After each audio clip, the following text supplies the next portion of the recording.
Okay. And then committee member Valasakis. Oh, does that mean Matthew Vasilakis? Vasilakis, sorry, Matthew Valasakis. I have never heard your name tore up like that, man. No, I don't mind. I don't mind at all. Don't worry about the Victoria. I just Sorry, wanted to make sure because Matthew. there's like Velasquez and like other things, but I am present. Thank you. I'm like, that's a new one. Okay, Yeah. I will do first names.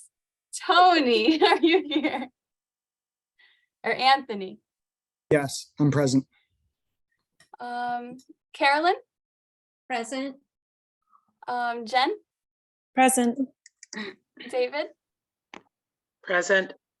Gary? Present. Tara?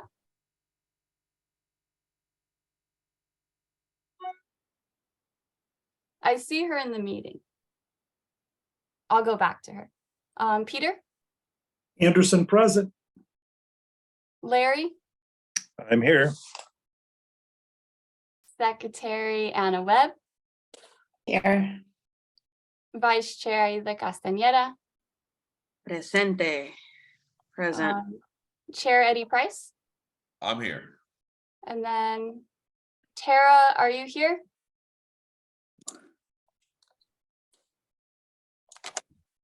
Can you hear me now? Yes. Yeah.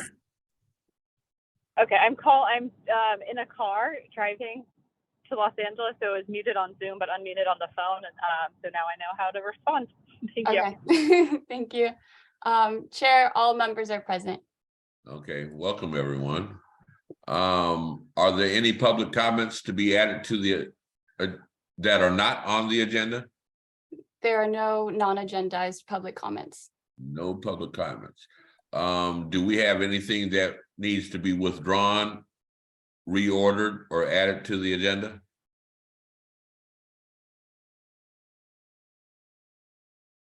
So let's move on. We will receive an update on the community power plan. Nelson? Awesome. Good afternoon, everyone. I'm glad we get to jump straight into this and start to have some fun. Hello, everyone, again. Nelson Lamelli, I'm a program manager. And with me, I also have Colin Santulli, who is going to join us for the Q&A portion as well. I want to provide you, if we go to the next slide, Victoria, I want to provide you just with an update on where we're at with the community power plan, and also present to you the draft program types that we promised last month that we were going to bring back, and just talk about where we're going in terms of next steps. But as a reminder, this is our 5-year strategic plan for the types of programs that we should be offering, that takes into account both community goals, needs, and priorities, as well as the organization's goals, needs, and priorities, those existing programs and awareness, and available funding, which I think is going to be incredibly important to keep in mind as we talk through the program types. Next slide. So in terms of the timeline, I just want to remind everyone we are at towards the end of the timeline for the community power plan. We are now coming back to you to present the program types after assessing those and getting direction from you all from the program strategy, and getting ready to release a public draft for comment for the plan. Next slide. So if you recall last month, we presented to you a pretty extensive update on what we learned during the community survey, as well as the program strategy that we have now employed throughout the plan.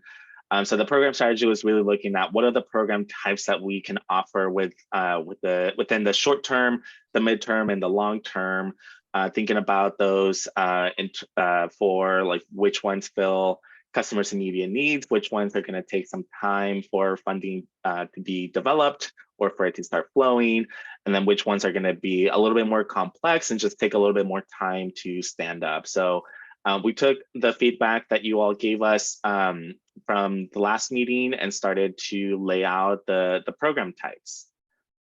Next slide.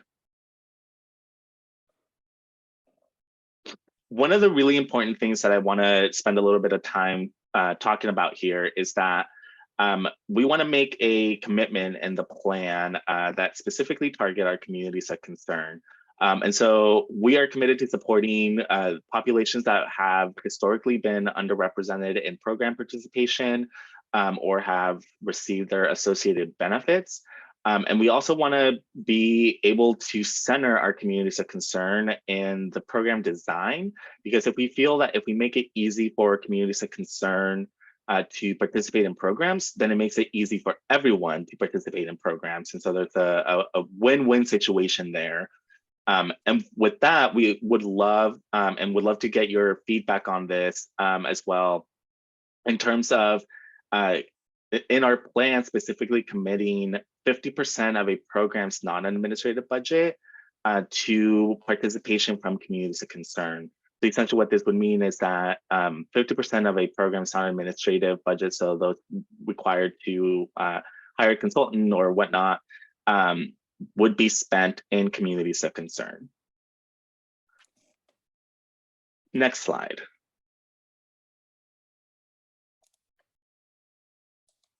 There are 2 hands raised. Do we want to save the questions for the end? I will defer to the chair whether we should answer questions now or if we should continue with the presentation and then come back for feedback. Yeah, let's go through the entire presentation, then open it up for. Okay, perfect. Chair Price, sorry, we kind of jumped right into it, and I'm glad we did, but this is a fairly lengthy presentation, and the real goal of this presentation is to get feedback. And so if I can respectfully request that we get some feedback along the way, because we're going to go over 12 program types, and getting that feedback as we go is going to be really helpful. So if it's okay. And that 50% community concern commitment is something that we really wanted to get insight and take on. So if it's okay, I'd like to request we take feedback kind of compartmentalized. Yes, sir. That was a long way of saying, Eddie, we need to do it now. I could have accepted that, Colin. Respectfully. Okay, so Anthony and then Larry. All right, thank you. So I love the idea of 50% going to communities of concern. In my mind, my first thought is I would almost like to see just a nudge more to show that, it's not half and half. But another way to do it, I imagine you've done some calculations, really thought about why 50%. Maybe there's another way to really just message that. So in other words, maybe it would be a way you can communicate how many accounts are in communities of concern versus accounts outside. So to say 50% of funding goes to this 10% of the population would show that you're really putting care towards those communities. So thank you. That makes sense. Larry? Yes, and I just, it's always helped to have visuals. So if you're going to have a map of the areas that you're focusing on, as well as, details on how many members, I think that would be very helpful for the city council members to know what areas are going to be focused on. And that would help everybody understand. So if there would be a map to go along with that, that'd be great. Thank you. That makes sense too. We're intelligent people on this committee. I think you can continue now, Nelson. Okay, perfect. I don't see any more hands. So Chair, if you're okay with it, I think after I go through some of the short-term programs, I'll stop and ask for questions, and then we can continue on to the midterm programs. Sounds good. Okay, perfect. So the recommended program types for you, the ones we are bringing back, I want to be very explicit here that this is a list of program types that is more than what we can potentially deliver in 5 years. And one of the things I want to emphasize is that we shouldn't look at this as like a to-do list or a prescriptive list, meaning SCCP is going to do every single one of these, but more what this list is a way for us to have confidence that whatever programs that we target, whatever programs that we launch, they're going to be able to meet community needs. and also gives us the kind of the flexibility to co-design programs with our community partners. What's also really important to consider here is that these program types allow us and gives us the flexibility to be responsive to external funding as it emerges. So especially during this phase where we are building up reserves, trying to meet our financial goals, we need to be responsive to the funding sources that are coming down from the IRA and the Inflation Reduction Act and the Infrastructure Act as well. And so I just want to note that for the committee. So if we go to the next slide, we can start to dig in with the short-term program types. So one of the first program types that we want to focus on or that we are recommending in the plan is what we call customer energy awareness and education. So this type of program is really to help customers understand and be aware of all things related to energy. So one of the big things we heard during the community engagement piece was wanting to learn more about how their energy bills work, how to read their energy bills, how their energy consumption impacts their energy bill, but also they want to learn more about how we as an organization and the benefits that we bring with clean energy can impact them, and what are the benefits of that clean energy as it relates to their community. And so another thing that we heard a lot throughout the process was having a list of vetted contractors and equipment installers that would be beneficial for our community to have as they start to think about some of these upgrades or trying to do some other kind of installation or transition. One of the things that is really nice, the benefit of customer education is having the ability to have some behavior change as a result of being aware and having education around energy. And so this would be really beneficial for our community.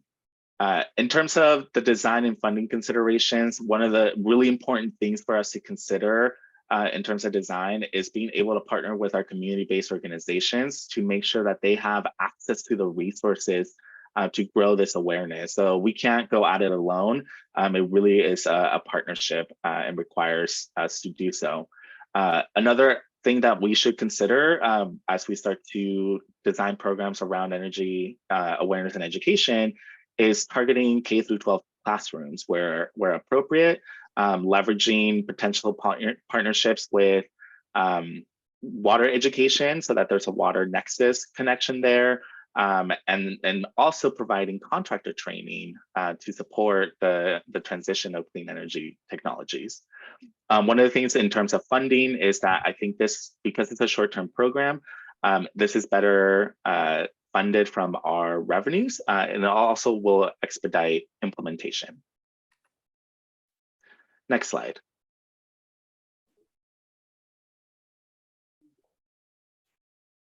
So this is a big one, application assistance. So we know that there are hundreds of programs available to our customers. And one of the things we heard during the engagement and the survey was that people are just not aware of the programs that are eligible to them.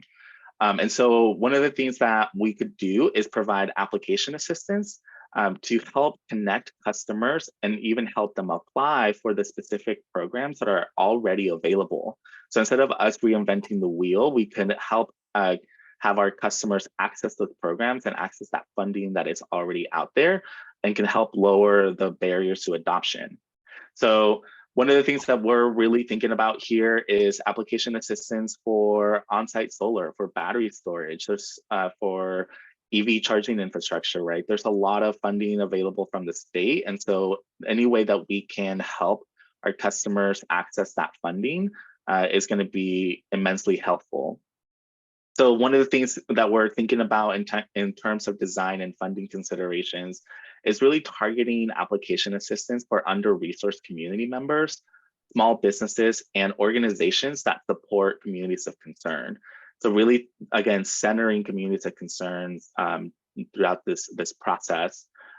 One of the really important things that we are considering in terms of design is working with partners to identify a targeted list of program types that we should be offering application assistance. So we know that we can't offer application assistance for every program that's out there, the hundreds, but maybe we can work to establish a targeted list that we can start tackling in the near future. And for this, we're thinking in terms of funding consideration, this is best use of our internal funds, since we can expedite this, and it's really us going after and helping our customers capture funding. And I see 2 hands. I'll take some questions.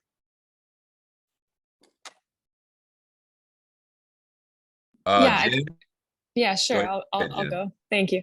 I'm just curious in terms of that, what is your kind of awareness or budget allocation in terms of campaigning that?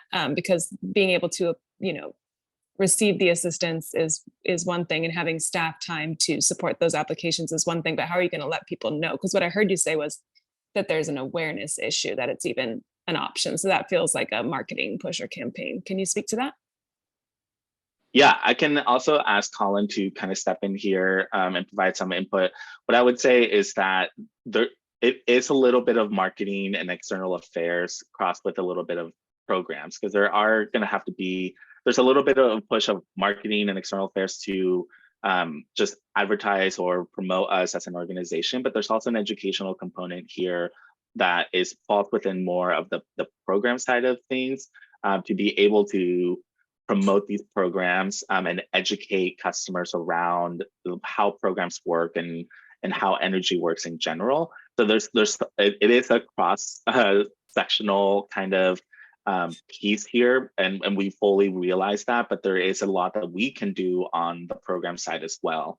In terms of budget, I think Colin might be able to step in here and fill more of that information, but I do want to say that we are in the process of we're going to start the process of budgeting. So a lot of these recommendations that we're thinking about or presenting to you all are going to fit in within that budget process. Yeah, exactly, Nelson. I don't know that I can provide the answer that Jen wants, but that's just to say we're at the strategic planning process. When we get this plan adopted, then we'll kind of go down in the fiscal year by fiscal year budget allocation. So this is one step for the CAC and the board to make a policy decision on the general direction we want to go. And then each year when we go back to the board, approving the budget effectively is another policy decision, because they're going to approve our proposed request for budget and or ask us to make tweaks. But so hopefully that's helpful. And exactly what Nelson said, the first 2 programs, you could almost see them as being interwoven, and because we could take one of our customers from the very beginning of our process of helping them understand their bill and walk them through a process to the point where we're helping them apply for rooftop solar incentive or for energy efficiency incentive. And from where they stand, they may not see the break between customer education and application assistance. We may make that seamless. A little of that, like detailed program design, is TBD. But in concept, we know that there's money that our customers aren't taking advantage of. And one of the things we've seen other CCAs do successfully is do a little bit of that hand holding and help people that, despite the funder's best effort to make an application simple, in the end of the day, they're either complex or people don't have time to spend applying for them, and we can help with that time gap. So that's really the intent of these first 2 programs. Thank you. And just as a follow-up, I'd be really interested to understand, and as you guys move forward, how much of that is UX led and understanding like the experience of that application and using technology versus human resources to support that learning process. So I'm just throwing that out as something I'd be interested in to see. Yeah, well, and that'll especially come into play when we start, if and when we design our own incentive programs that require application on our end, and we'll have much more control of that process. That's fair. And we'll be able to tap the brains in the CAC who know UX and All internal. right, cool. Awesome, thanks.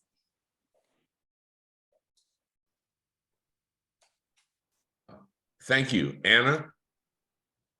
Yes, this is kind of a push-pull question, but it's been on my mind a lot this past year. So I just jotted down when you were talking about the different types of funding that would be available. One was EV, and I know that a lot of underserved areas may want to be able to get an electric vehicle, but then again, they may live in like an apartment complex in an underserved area where they don't have any chargers.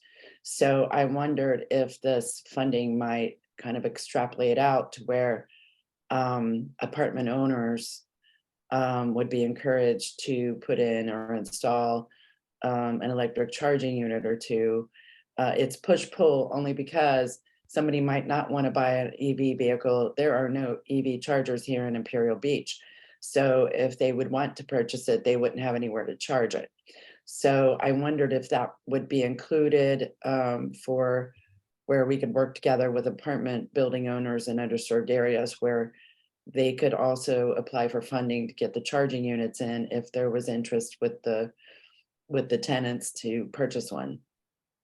Absolutely, yes. So yes to all of the above. And then also I would say that, Anna, you're getting ahead of me in terms of the midterm programs, because there's a little bit of that as well in there. But no, you're totally spot on in terms of being able to work with those like tenants or work with the apartment owners to kind of think about how best to take the existing programs that are available for apartment electrification, or excuse me, EVs for in apartments, and understand what are the barriers and where can we fit in to help make that possible. Thank you. Larry? Yes, let's see, am I muted? Okay. Yeah, actually, right now there's a Sacramento committee on code enforcement and code changes to help with electrification of multi-unit dwellings. I was listening in yesterday. That is a challenge. They were saying some more than 40% of the people live in multi-unit dwellings and they need help. So I liked your idea about listing and vetted contractors who can do the various works. And one of those works or categories should be installing the conduit to make it easy to do the EV charging next. So if you can categorize those contractors and vet them, I think people are always looking. Do you know somebody who can help me with my installation? So if you could keep those separated and vetted, I think that's an excellent idea. Application assistance, fantastic. I'm trying to help someone else do an application for a grant myself, and everybody needs assistance once in a while. When the time, a presentation to the city council members on these programs, I think would be valuable. And I know National City and the county are going to be, you're going to roll out the next system. I mean, the start of the program for San Diego Community Power. And that would be a priority presentation if you guys can schedule that in the near future for National City. That'd be great. Thank you. Thank you. One thing I'd like to ask, Nelson, is are members that are representing specific municipalities, how much input are they having in all this? Because each different city has different codes and permitting processes and opportunities and barriers that are specific to that city. So are they involved in these conversations, or have they connected you to their environment department or energy department or whoever, so that when you come up with a program, it can be rolled out with as few hiccups as possible? Yeah, excellent. So excellent point. So we have a standing meeting with the staff from each of our member jurisdictions. And so as we start to think through the program design element, we can start to think through how can we start to address these barriers at each of the cities, since they all, like you said, they all have their own rules and regulations, and try to simplify that or work with them so that we can roll out a program that is seamless. So yes, we do have a meeting with them. We're going to be presenting the same content to them and getting their feedback as well, and encouraging them to read through the plan and provide additional input on it as well. So if we go back to the presentation, because I don't see any more hands.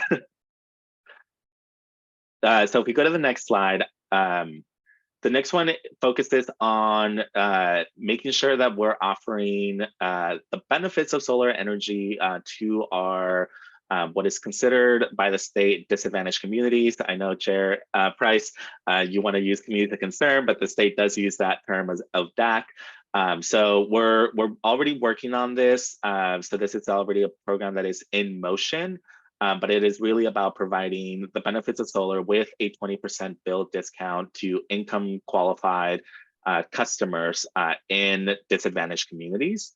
The state has a specific definition for those and that leverages the Cal EnviroScreen 2.0 tool to set those up. So, but one of the really important things for us to consider as we start the design process of these programs is partnerships. I think there's a common theme here, right? In terms of partnerships with community-based organizations and making sure that we're employing language justice in our communication to our customers. So removing the jargon from program descriptions and making sure that we keep it simple, we address the benefits and have customers, in order to keep the customers from leaving the program and losing their 20% bill discount. So we are already pursuing this program with the CPUC, the Public Utilities Commission. And so that was why we included it in the short term. Next slide. And then for the short term, one of the things that we really want to focus on is on pilot programs. So this is all about giving us flexibility to test out innovative program concepts, test out innovative business models or program delivery models that are best going to meet the needs. So understanding that our service territory is so big, we can test out in small scale areas some of these programs that might require additional funding, either from external sources to scale and maximize the impact for our service territory. So really this is a way for us to answer some questions around program implementation and make sure that we're capturing lessons learned throughout this process so that we are able to successfully scale a program and make it much, much bigger. Okay. So those were the short-term programs. Now I want to focus on the midterm programs, and we have a lot more in this section. So please raise your hand and ask questions as we go through the section. Next slide. So as I mentioned earlier, one of the things that for the midterm program types that we're focusing on or recommending is that we focus on transportation electrification infrastructure, AKA charging stations. And so this is a way for us to support the deployment of charging infrastructure and related technologies throughout our service territory. There's a lot going on already with a lot of the regional agencies. There's a lot of funding that's going to start to flow down around this. And so as we start to help support our customers and give them the confidence of switching to an electric vehicle, we need to increase the transportation infrastructure, or excuse me, the electrification infrastructure to support that. One of the things that we're really focused on here, or that we're recommending that we focus on, is on geographic areas or sectors that are not being invested in currently. So thinking about apartments, so multifamily housing, as well as communities of concern that don't have as many charging stations or any at all. One of the things here is that as we start to think about the midterm, where we start to achieve our financial goals and maybe our board starts to direct some of those investments back into programs, is thinking about stacking incentives. So instead of us reinventing the wheel, having yet another program that someone needs to apply for, is instead streamlining the application process and instead just stacking on top of existing programs. We're thinking about and looking into how we can participate in the CPUC programs as well. Thinking about specifically the locally invested transportation equity funding, or LIGHT, which is brand new, and also partnering with SANDAG and the air pollution control districts through their Accelerate to Zero emissions collaborative. Next slide. The other program recommendation that came out of this process is on energy storage. So this is a way for us to help support the installation of energy storage systems that are paired with renewable energy resources like on-site solar. So really, this is a way for us to make sure that our customers are have a less reliance on fossil fuels.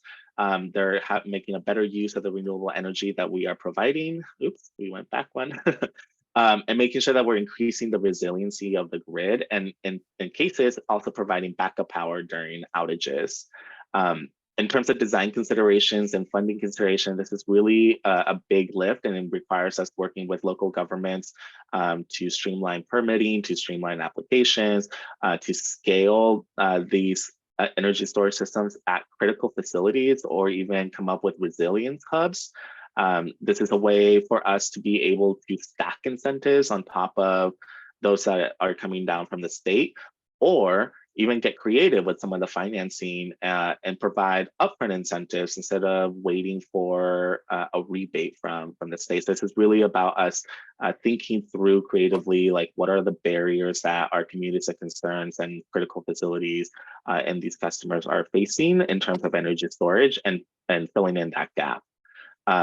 And like I said, because this is more of a midterm program where it's a couple of years down the road once we hit our financial goals, we're thinking that this could be a program that we could use SCCQ revenues in the future to fund. So one of the other program recommendations is on light duty vehicle electrification. So one was focusing on the infrastructure side, but two, there is still a big gap that needs to be filled in terms of the vehicle itself. So this is a way for us to support our customers to transition from gas-powered vehicles to electric cars.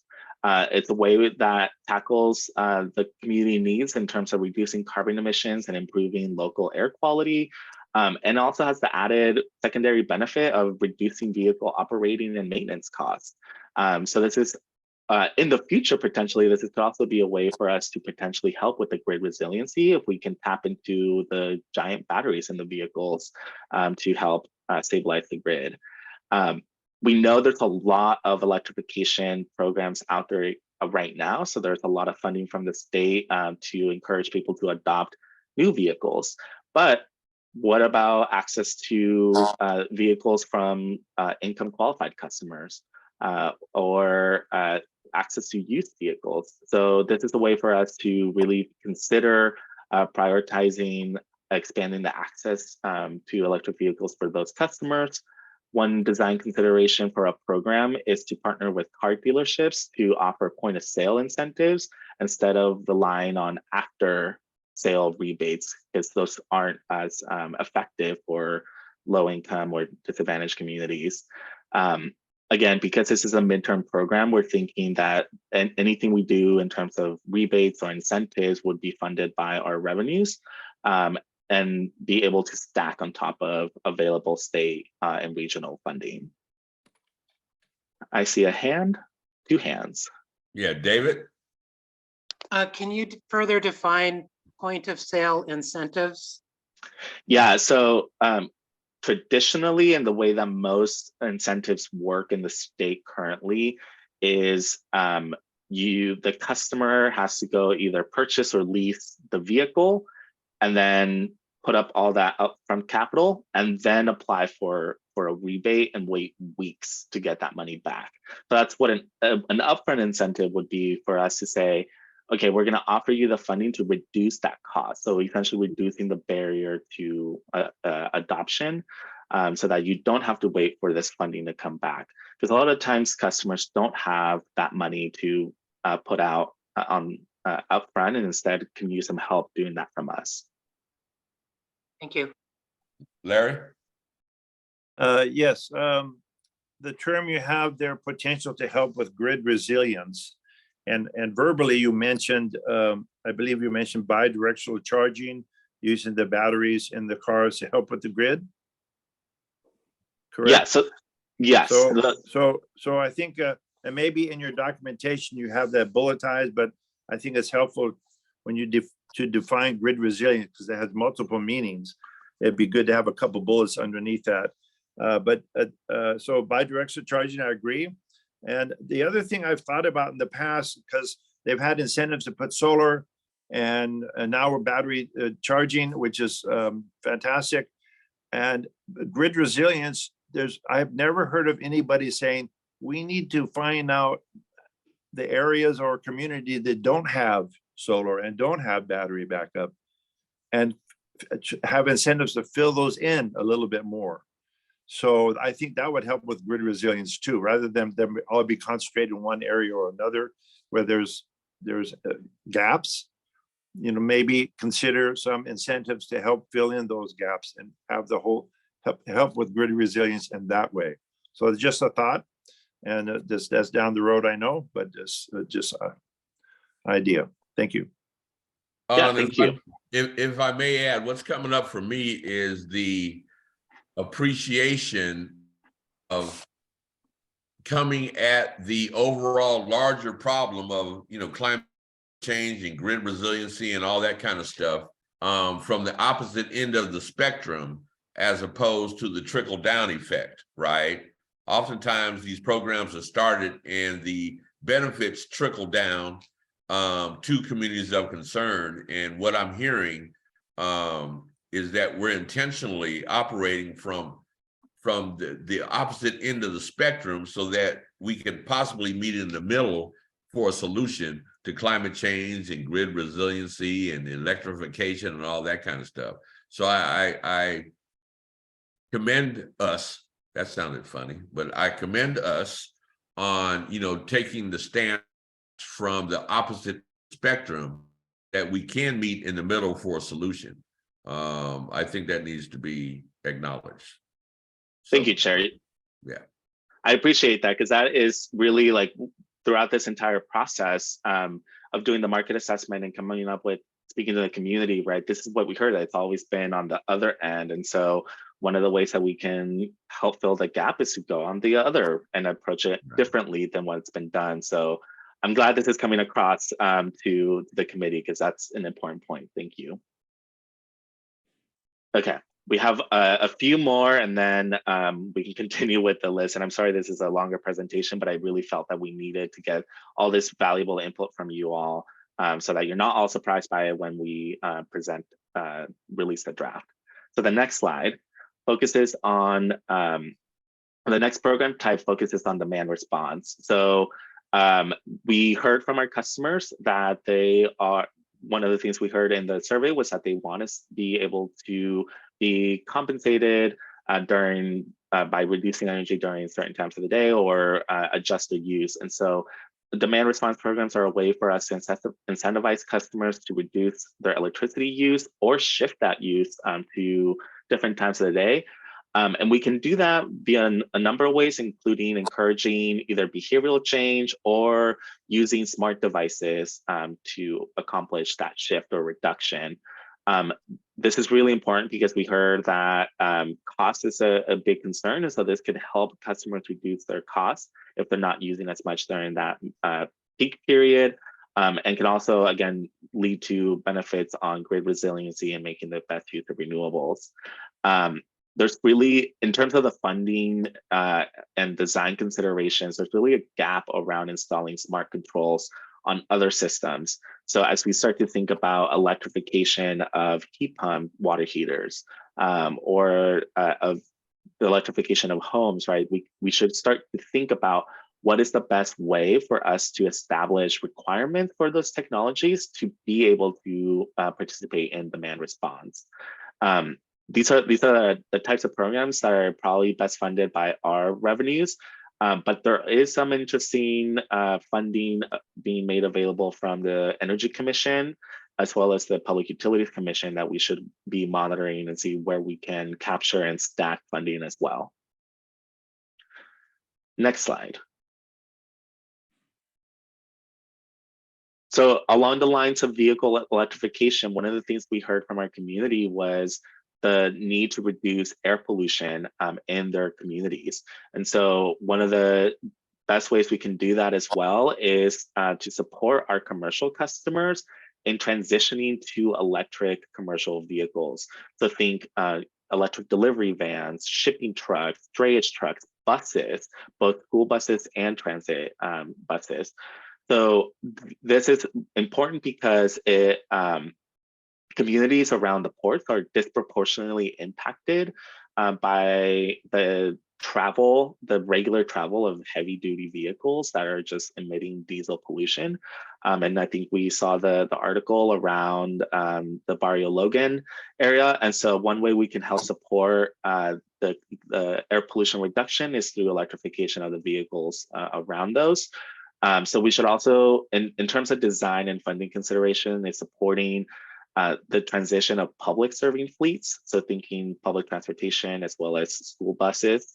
And then working with our commercial customers to determine what are the best options based on the existing available vehicles out there that serve their travel needs and their markets.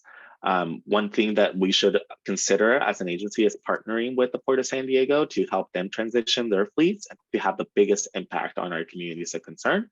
And because there's a lot of funding coming down from the California Air Resources Board, we should be really monitoring these and helping our customers target this funding to our customers and supporting them however we can in terms of applying for that funding or partnering with grants, etc.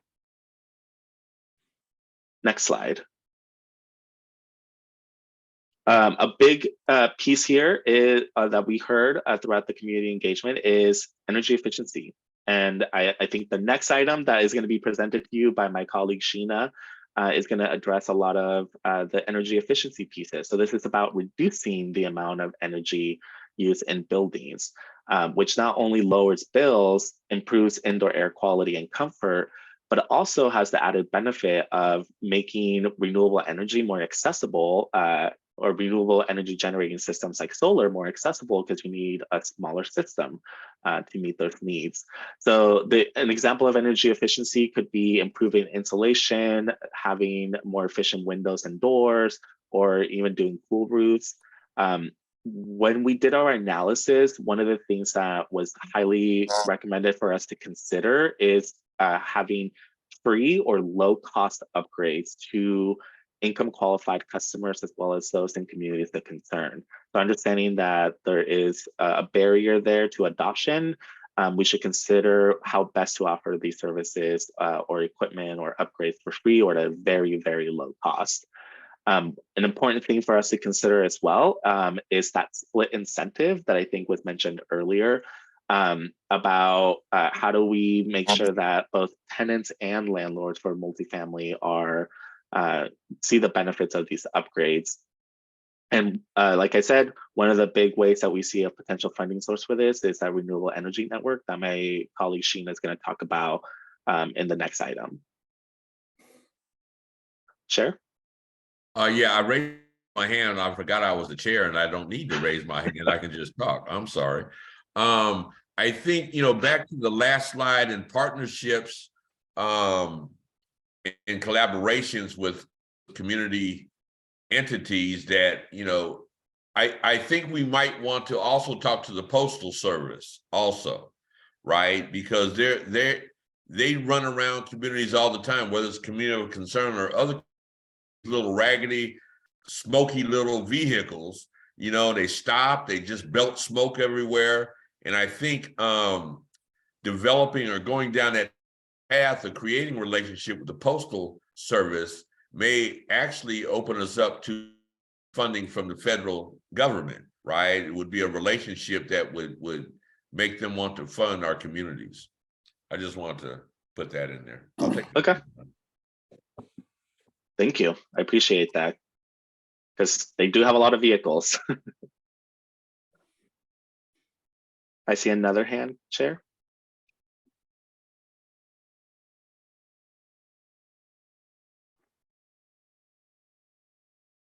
Yeah, I keep getting frozen. I guess I'm having internet problems. Pete? Yeah, Peter Anderson here. Let's see if I can turn on my, yep. Here we go. it seems to me that so many of the short-term and midterm programs, you're saying benefit from collaboration. It might be good to appoint a staff member to focus on collaborations with the San Diego Foundation, with the Board of Supervisors, with the City Council, with state programs, with federal programs, with the post office, with Amazon. It strikes me that establishing all of those contacts actually probably constitutes a virtual full-time job or a big chunk of a position. So give that some thought as to whether a person should be tasked with developing liaisons to roll out these programs collaboratively. Okay, thank you for that feedback. I've noted that.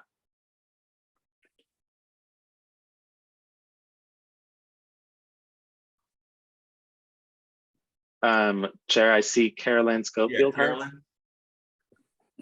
Hi, thanks. I have a comment about energy efficiency. If you're in an older home, some older homes have their appliances, all of them in the home, not in the garage, especially in our area, and actually I think lots of areas in San Diego, or you're in an apartment. And I think that energy efficiency is extremely important. I think it has to be also include ventilation. So after we really made our home very energy efficient, we discovered that that was a problem for some of our appliances inside our home. And so I just wanted to mention there's a way to really keep doing that energy efficiency and make the air safer in the home. That's, yeah, super important. Thank you for bringing that up. Yeah, I've got a quick response to that. If, am I clear to go? Yeah. Okay, if in fact we move toward electrification, getting rid of gas stoves and replacing them with electric stoves, no ventilation from that is necessary. Getting rid of a gas water heater. I just replaced my gas water heater a couple of years ago with an electric water heater. It doesn't require ventilation because you're not burning anything there. So while ventilation is a really important issue, electrification actually precludes the necessity of ventilation. I feel like you just stole my thunder for the next item, which focuses on electrification.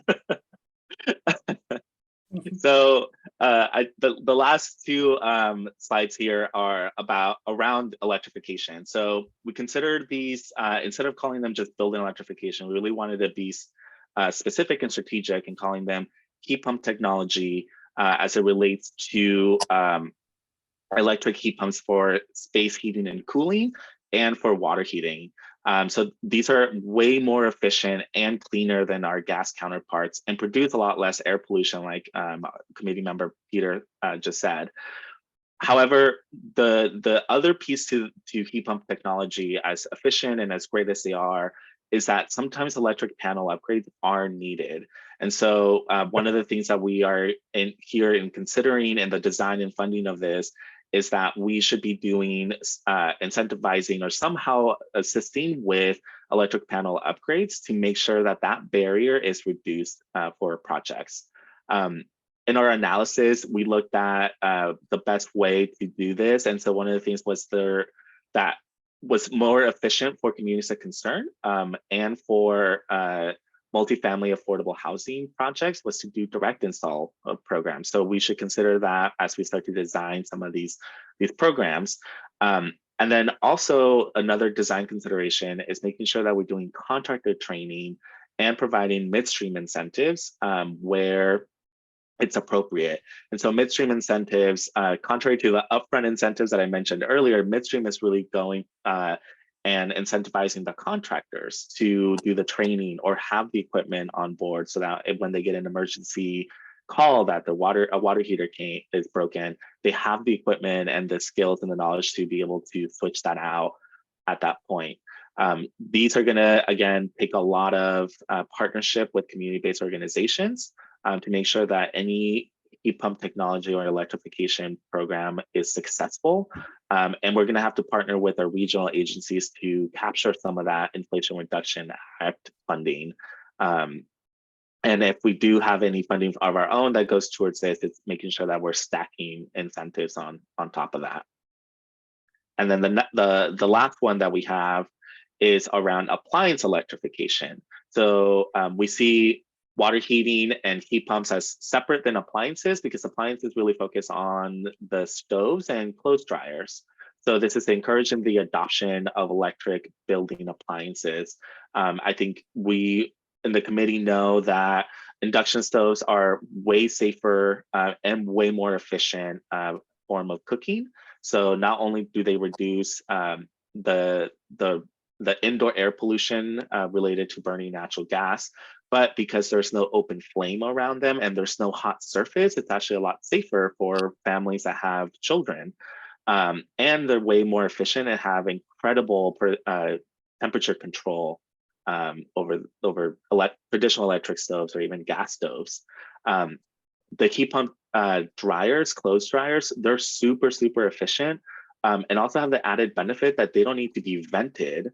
And so there's a lot less need for a lot less cost in terms of needing to vent them, less maintenance required for them. And so there's a lot of benefits here. And so when we think about design and funding considerations, it's really doing a lot of education and outreach around the benefits of these technologies. So a lot of people, I think, when they hear electric cooking, they think the traditional coil style electric stoves. And so we need to do a lot more education around the benefits of induction cooking. And also in terms of a design consideration is providing incentives to offset the higher equipment costs. One of the things, again, related to electrification is making sure that we're providing support and help for panel upgrades, or looking at other technology that maybe enables, like technology around electric stoves that maybe doesn't require a panel upgrade. So I think Carolyn has shared with us some information around stoves that could use a 120 volt, a standard 120 outlet instead of requiring a 240 or an upgrade there. That could be really beneficial for apartments or even residents in older homes. There's a lot of funding coming down from the tech program in California. And so one of the easiest ways that we could assist here is to stack incentives on top of that and also streamline that application process with our application assistance. So there's a lot that can be done here as well. Okay. I know it's been a long presentation, so thank you so much for bearing with me here. But I think it was important that we get all of this feedback so that we can talk through it. So the next steps for the community power plan is we're going to be bringing this presentation or a truncated version of this to our board. Our board doesn't have an hour to talk about this, but we're going to be bringing in this presentation at their February board meeting. And then we're going to be releasing a public draft of this plan. We're targeting for an early March release of the plan, and this is going to be open for a 30-day comment period.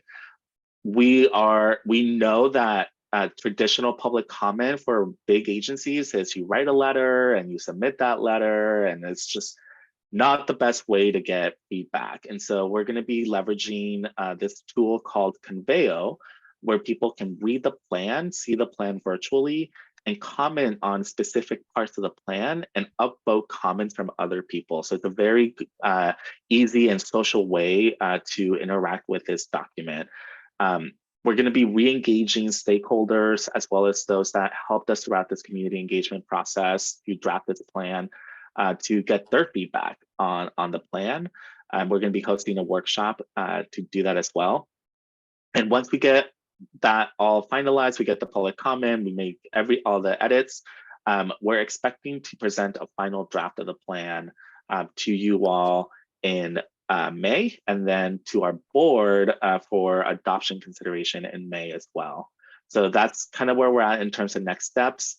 So I would say keep a lookout. We will email you with a link to the plan so that you can come give us more feedback than you already have. We've captured a lot of really good pieces here. So thank you so much.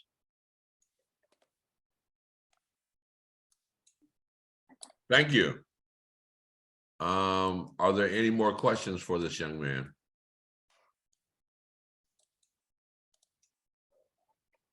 Apparently not. So we will move. Oh, David, I see you, David. Just one quick question. Nelson, did you consider, for example, for La Mesa, we're a small city. Did you consider having a minimum percentage of the community power programs for each jurisdiction? Because I'm sort of realizing that most of the communities of concerns are concentrated in 3 cities. And I'm just wondering about whether your team considered a minimum percentage for other jurisdictions.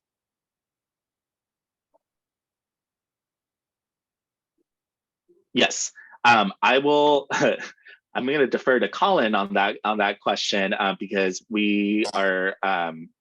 We thought through that question as well in terms of the fact that some cities don't have communities of concern. And so the way we define communities of concern is really based on what each of our member jurisdictions tells us is a community of concern.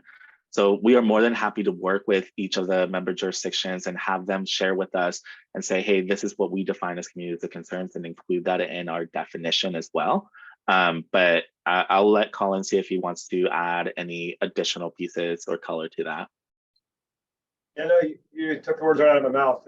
The only minor tweak would be that I think would be that no, only a few of our member agencies have designated communities of concern now, but we know that there's communities of concern in every jurisdiction in our territory, and as they're in the county and the state. It's just a matter of identifying those communities, and we don't expect every city, unless they wanted to, or every jurisdiction to go through the very arduous and valuable process that the Chula Vista and the city of San Diego did, given those can be costly and timely. So we're not, we don't require any kind of methodology to identify the communities of concern. We'll defer to the member agencies to make that happen. And this is a conversation we've had with member agency staff. And I expect when we bring this same presentation or a similar presentation to the board, we'll get those similar questions from board members, because the intent is not to identify funding for certain member agencies. It's to identify funding for customers who have not yet had a chance or been left out of the clean energy transition. So we know those customers exist across our territory. So hopefully that answers your question, David, and hopefully this starts a bigger and broader conversation about how we can how member agencies can help identify areas in their cities that could use more support.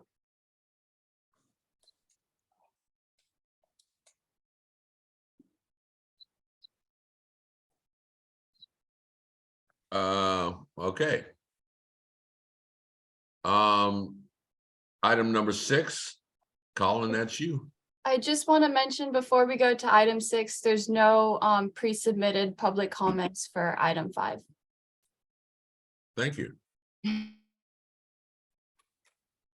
I'm just going to briefly open this up, and then my colleague Sheena is going to give the presentation. But I just wanted to remind folks that we have been talking about CPUC funding specifically for energy efficiency programs for going on 9 months. I know I've talked to this group several times. We've presented to our board at least twice, most recently last month, but going back, I'm coming up on a year here, just past a year in this role. And I know right when I started, this was a priority, and it continues to be. So now that we have staff on board, namely Sheena, to help us really get this up and running, we wanted to bring back an item to you all and then to the board to give an update on where we are in the process. So I'll pass it to Sheena. We'll go from there. Thanks, Colin. So I'll start with what is a regional energy network and why it's valuable. So the concept of a regional energy network was first introduced by the CPUC in 2012 as a new model for administering energy efficiency programs. The traditional model was that EE programs were administered only by the 4 investor-owned utilities. And the CPUC wanted to involve local governments more directly in administering energy efficiency programs, and approves RENs based on the criteria you see here in the first 3 bullets. So RENs are to conduct activities that utilities cannot or do not intend to undertake. Pilot activities where there's no current utility offering and where there is potential for scalability to a broader geographic reach, and activities that serve hard to reach markets, whether or not there is another utility program that may overlap. So REN portfolios are intended to supplement the existing energy efficiency programs offered by the IOUs. The value of pursuing formation of a REN is local government access to ratepayer funds, the ability to contribute to state energy and climate goals, designing and implementing programs that prioritizes underserved communities, and offering programs that don't need to meet a cost effectiveness threshold like the IOUs are required to meet. So if we go to the next slide, this is a sampling of some of the programs offered by the existing RENs. And you'll see at the bottom of the screen here, the list of approved regional energy networks, including Tri-County REN, known as 3C REN, there's Bay Area REN, Inland REN, and SoCal REN. So programs are offered in different sectors, and the sectors include residential, public sector, workforce education and training, commercial, and others. So I'll briefly walk through some of the programs here just to give a sense of what's possible. So a couple of the RENs offer a multifamily retrofit incentive program where they vet contractors and then offer incentives to multifamily property owners to make energy efficiency retrofits.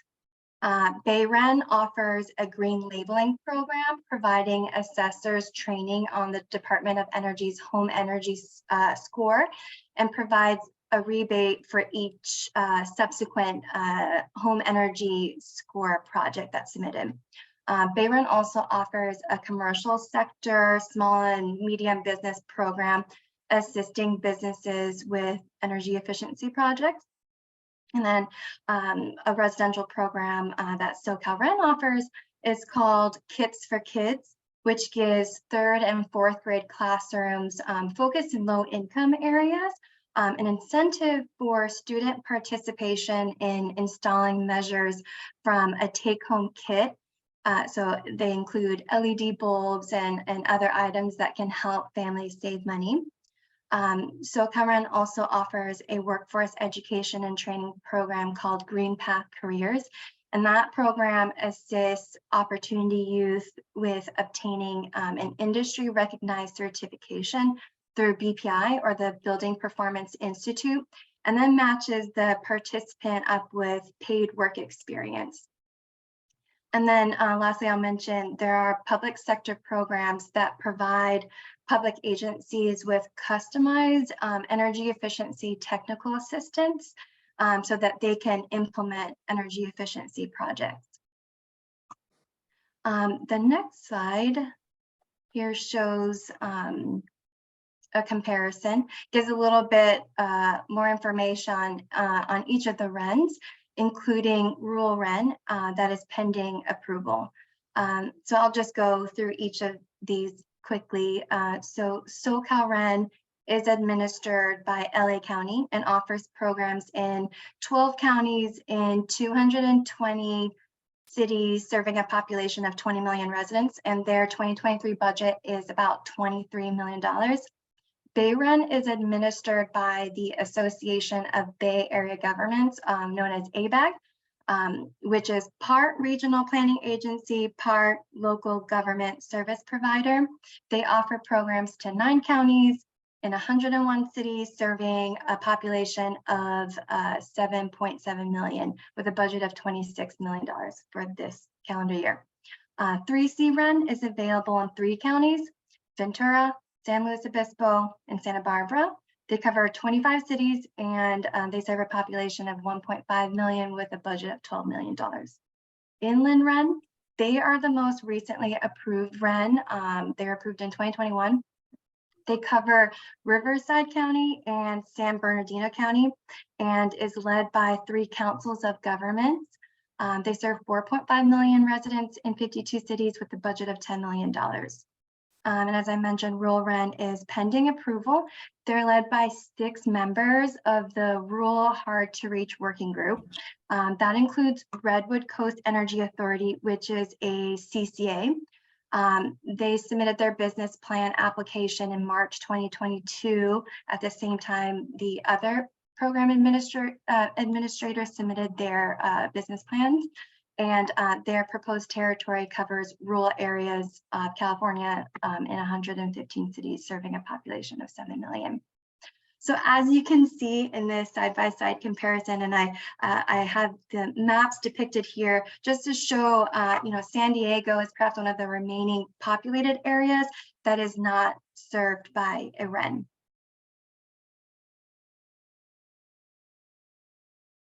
So I mentioned the business plan. So to utilize energy efficiency funds, program administrators must submit a multi-year business plan that outlines high-level strategies and approaches that will result in real savings in California. So once the CPUC adopts these plans, the program administrators will then request annual budgets through regulatory filings with the CPUC. So through mandate going back to 2015, the CPUC provides direction on requirements of the business plan application, and I've listed some of the requirements here. So if you can please go to the next slide, I can walk us through the proposed timeline and next steps.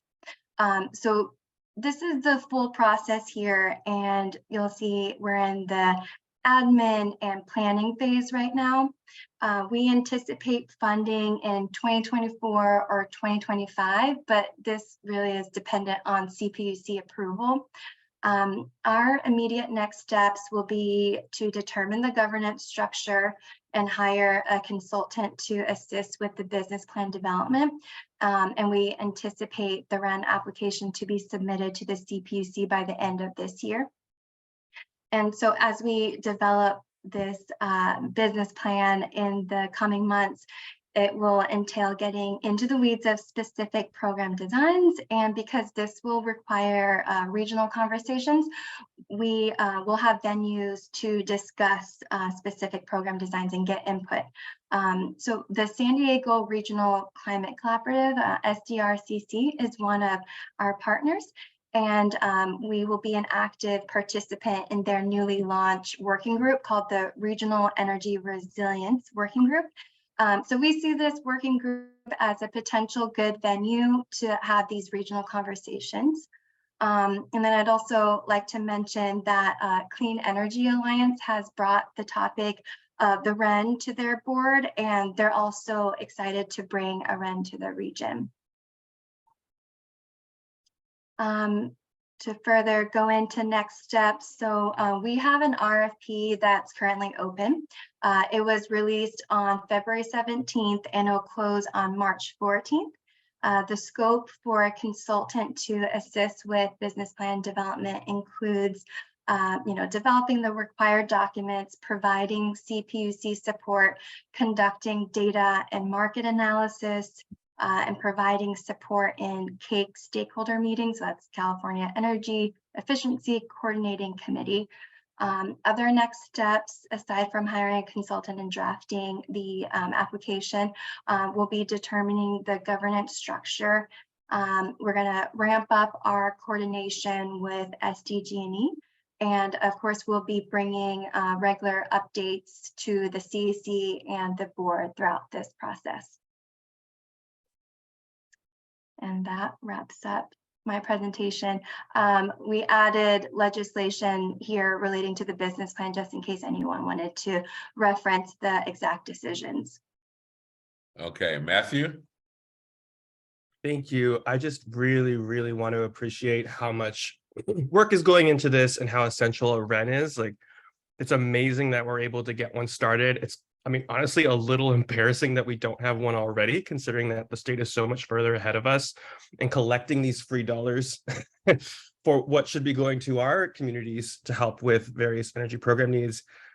Just so folks are aware, like, you know, this effort to build a REN started over a decade ago, and we almost got there, but that got crushed by our incumbent utility, which wanted to take control of the situation in a way that unfortunately didn't work out for us. But that is why I am so thankful for Standard Community Power to be able to uplift this idea with our partners across the region to get a REN across the finish line. So thank you so much for this long delayed action. It is so incredibly important.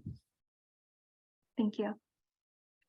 And thank you for all the work that you and Colin do, Sheena. Thank you very much. Thank you, Eddie. Are there any more questions or concerns?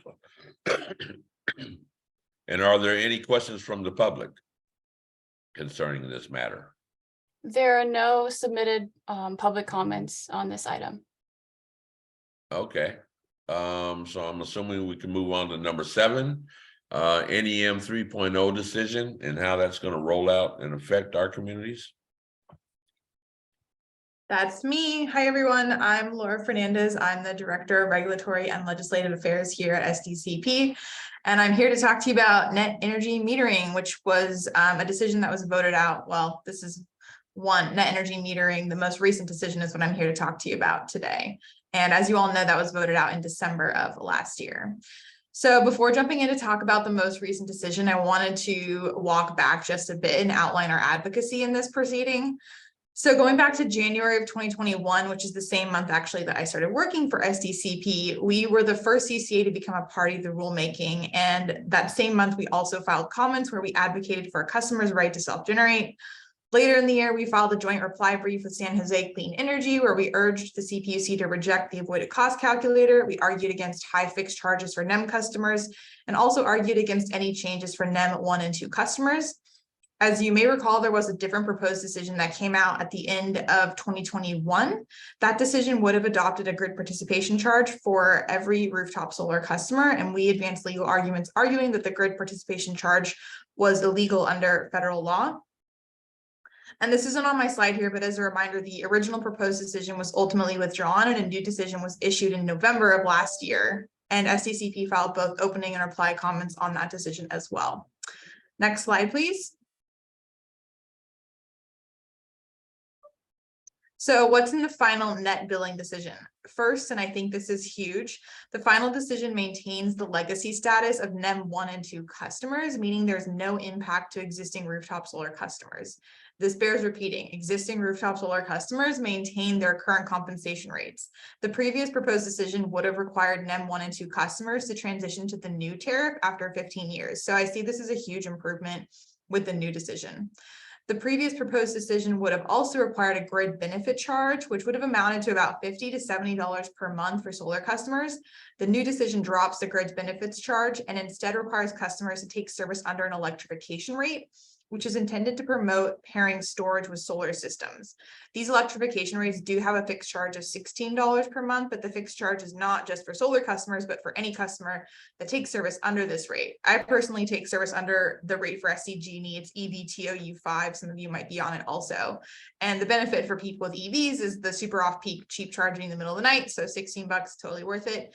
But I digress again, I think $16 fixed charge for this rate is a huge improvement over the previous proposed decision in this proceeding, which would have required customers, solar customers, to pay a grid benefits charge, potentially on top of the fixed charge and the electrification rate. The net billing tariff does replace the retail rate compensation for exported energy with the avoided cost calculator, which is defined by the CPUC as the marginal cost a utility would avoid in any given hour. This is part of the decision that in essence really significantly reduces compensation for rooftop solar. In California, the avoided cost rate is on average 75% lower than the average retail rate, which is about 30 cents a kilowatt hour. Final decision does adopt a glide path for new customers to lock in the avoided cost calculator with the value they begin with for a period of 9 years. So that's intended to offer some financial security in the payback period for rooftop solar systems for those who are going to be getting on the net billing tariff in the beginning. The final decision does allow the size of systems to cover 150% of a customer's usage in order to accommodate future electrification of appliances and vehicles. So that wasn't allowed previously. I think that that's a positive development because it'll allow customers to plan ahead. Like maybe you want to get rooftop solar now and an EV later, or electrify your dryer, do all the cool things that, you know, we're thinking we want to get customers to do, as was just talked about in the community power plan. Before you couldn't have said, well, I might use more electricity in the future, but now you can. So I think that's a good thing. The final decision also requires new customers to pay their bills on a monthly basis in order to avoid bill shocks at the end of the annual true-up cycle. This is something that we already do for NEM customers on the generation side of the bill, but the new change means customers under the new tariff will have to pay monthly bills on the delivery side of the bill as well. This change doesn't impact NEM 1 or 2 customers. Next slide, please. So a lot of people are asking, is there still time to get on NEM 2? The answer is yes. I included the language from the decision so you know what has to get done per the CPUC decision language. You can see I provided it here for both residential and non-residential customers. Basically, you have to submit an interconnection application, and it's defined as the submission date of an application that's free of major deficiencies and includes a completed application, contract, single line diagram. So if you're thinking about going solar, I would definitely keep this language and show it to whoever you're working with. So you don't have to have the panels up and running by April 14th. You just have to have this paperwork done basically and build your system within 3 years. Next slide, please. So a lot of people are asking, is this rooftop solar fight over? Well, in this proceeding, there have been applications for rehearing filed by the Environmental Working Group, Protect Our Communities Foundation, Center for Biological Diversity, and Californians for Renewable Energy. The utilities just filed responses to that on February 2nd. So we haven't seen any action from the CPUC on it. That's kind of still out there. But in the meantime, we're rolling forward, or not we, but the utilities are rolling forward with the implementation of the net billing tariff. So SDG&E filed some advice letters last month. I listed the numbers here if you want to take a closer look at them. And utilities have until the end of this year to complete alignment of related necessary billing and systems to transition to the full implementation of the net billing tariff. So there are, and yeah, that was the next slide. Thank you. So are there any questions? Happy to take questions. Lucas is also here and happy to talk more about implementation, back office stuff. But yeah, this item was listed as a discussion, I think, on the agenda. So let's discuss. I see Larry has a hand up. Yes, I'm open. Yes, you just mentioned people have time to get under NEM 2.0 by getting their interlock. What is that called? Interlock application. Interconnection install. And then you mentioned 3 years. So after they get the interconnection application in, they have 3 years time before they need to install it. Is that correct? Yeah, the system has to be built within 3 years. Well, that's brand new. I never heard that. And some people may think they need to rush forward and get it done the same year. And that actually gives people a little bit of leeway if they want to redo the roof before they do the solar. So that's good information. Thank you. One question, I have a solar with battery backup. If I want to add some panels next year, is that going to kick me into NEM 3, or they're going to let me stay with NEM 2.0? You know, I think this is addressed in the decision. I'd have to go back and look, but I don't want to speak to it off the top of my head. But I can I can circle back with you after I take a look into that, unless anyone on the line knows. I'm looking at I think that's good for people to know. If you're able to research that, that'd be great to be able to share that information. Sure. Thank you. Thank you. I thought Gary had his hand up, but I guess. Well, actually, I had the same, sort of the same question. I was wondering if I have solar, but I want to add a battery, if that, is a NEM, kicks me out of NEM too. So, yeah, I'll await Laura's research on that issue. Okay. Yeah, and It's my sorry. Originally, the utilities proposed to kick people off, but it changed, and it's my understanding you can add a battery because part of their whole push for the change was to encourage more batteries. So you should be totally fine. Oh, good. Thank you. Yeah, thank you, Tara. Does he need to apply before April 14th for that? I think based what. Go ahead. I don't know the answer. Yeah, like in 2 years, if I decide to get a battery, will that switch my NEM position from 1 or 2 to 3? I don't have the answer to that. I'm sorry. Okay.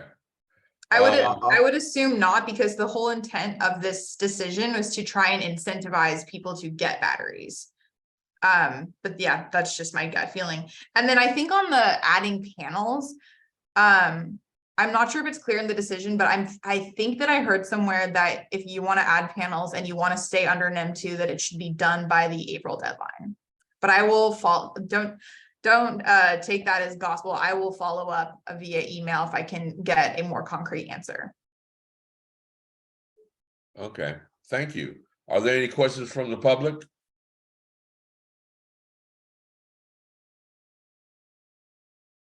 I'm assuming no. So we will move on to agenda item number 8, receive an update on public relations and back office operations.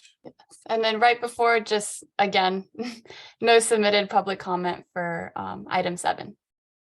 Thank you. And Lucas, are you doing item number 8? I actually am. Good afternoon, everyone. Happy Friday. On to the next slide, please. So I wanted to provide an update on our phase 4 efforts, expanding service into National City and the County of San Diego. I'm actually very happy to let you all know that we did actually drop our first pre-enrollment mailers last week, total of 126,000 non-NEM pre-enrollment mailers and 4,393 NEM pre-enrollment mailers. And as you all know, before we can roll out service, customers typically do receive 2 pre-enrollment notices 60 days before their accounts transition over. And then they also receive 2 post-enrollment notifications within 60 days after service commences. So very happy to let you all know that customers have received those initial enrollment notices, and we will be sending the subsequent batches this in next month, and then March for the post-enrollment notification number 3, and finally the post notification number 4 in April as the accounts are rolling over. And essentially what those notifications look like, this is in front of you, what those look like that hit the mailboxes last week. On to the next slide, please. Also wanted to provide a quick overview of where we are in terms of our participation rates. So in front of you, we are tracking phase 1 and 3 on the left-hand side. And then we've also started tracking opt-outs for phase 4. Again, we have received a few opt-outs following the pre-enrollment drops into the mailboxes last week. But again, all things considered, our cumulative participation is at 97%. And this is all all encompassing across phase 1 through 4. But again, obviously, the more we will continue to keep track of this. And below, you can see where we are in terms of participation rates per every member agency. And we will be including the county and national city in the subsequent reporting that we'll be bringing to you all in the subsequent months. I think that actually wraps up my my presentation, but I'm more than happy to take any questions, comments, or additional feedback. Yeah, I believe Larry has a question. His hand is up. Yes, I have a question. I don't remember seeing the flyers. I'm in National City, and are these separate flyers in the mail, or are they incorporated in the San Diego Gas and Electric billing? Could you hear me? All right, that's an excellent question. They're actually standalone mailers that you should receive. But again, I think I did hear you say that you are a net energy metering customer. And so the one thing to be aware of is the net energy metering customers will transition at the time of their true up. And so if your true up month isn't April, you should not expect to receive this. December. Oh, it's in December. Yeah. So then you will receive your pre-enrollment notice within 60 days of your relevant period. I see. Okay. Got it. I guess you can move on, Lucas. Are there any questions from the public? Victoria? There are no questions from the public, but I think Jen might have had something to present on. Yes, if you could get to my slide, Victoria.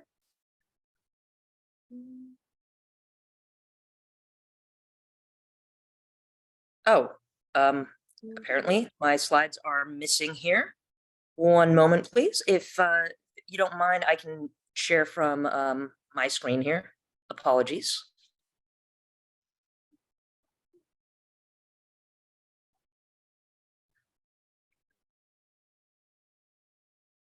One second here. Thanks everybody for your patience.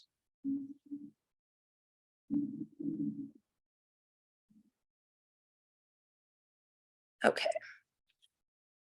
Just go on right here. So we got through Lucas's. So I wanted to provide some public relations updates as well. So as Lucas mentioned, we are in full swing as far as our enrollment efforts go.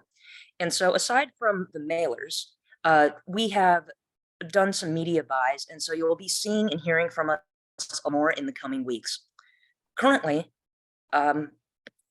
we have media buys from Civilian that they've taken care of for us as far as radio. So you'll be hearing us on KPBS within the next couple of weeks, as well as on various streaming services.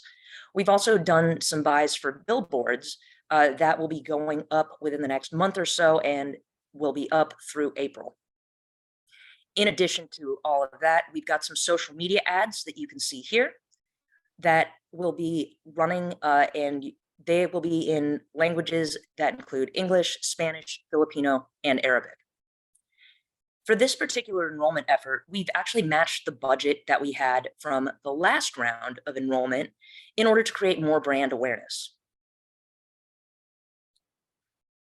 I also wanted to provide a brief update on the media surrounding the rate adjustment that we went through last month. Generally speaking, it was incredibly positive. And that was in part due to the efforts from the overall SDCP team to brief members of the media and put together a packet that was really aimed at helping them understand exactly how we were making these rate adjustments, the philosophy behind it, and why it was important to set our rates at the numbers that we did.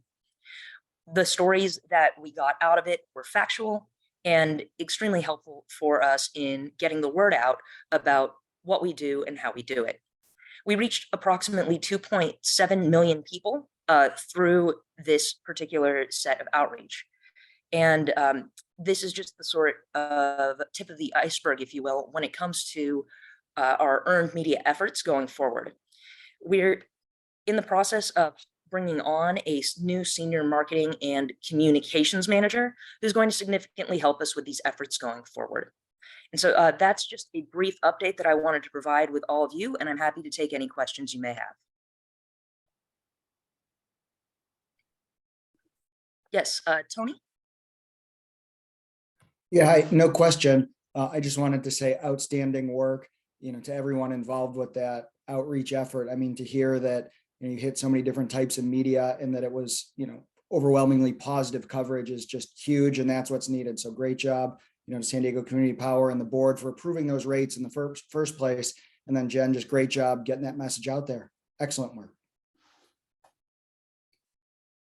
Thank you very much. Any other questions or concerns from the committee? Are there any questions or concerns from the public?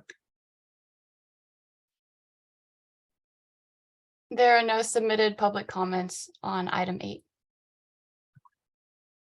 Okie dokie. Approve, 9, agenda 9, discuss the Brown Act and remote teleconferencing Wait, policy. Chair Price, can I ask something real quick? Sure you can.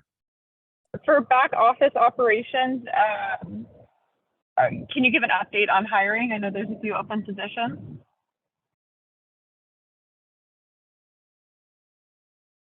Certainly.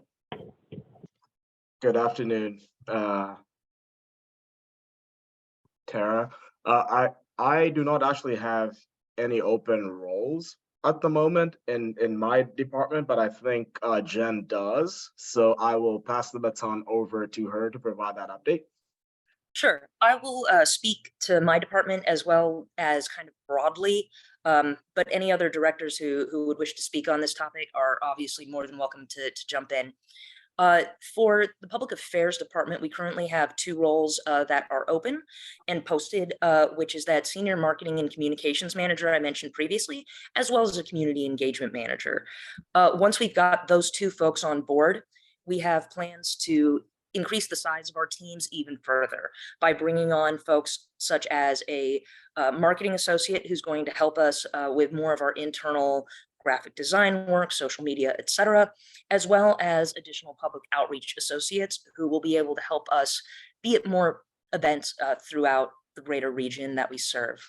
We're also in the middle of our COO hunt with more news to come on that, as well as having, we anticipate having a new person join our power services team very soon.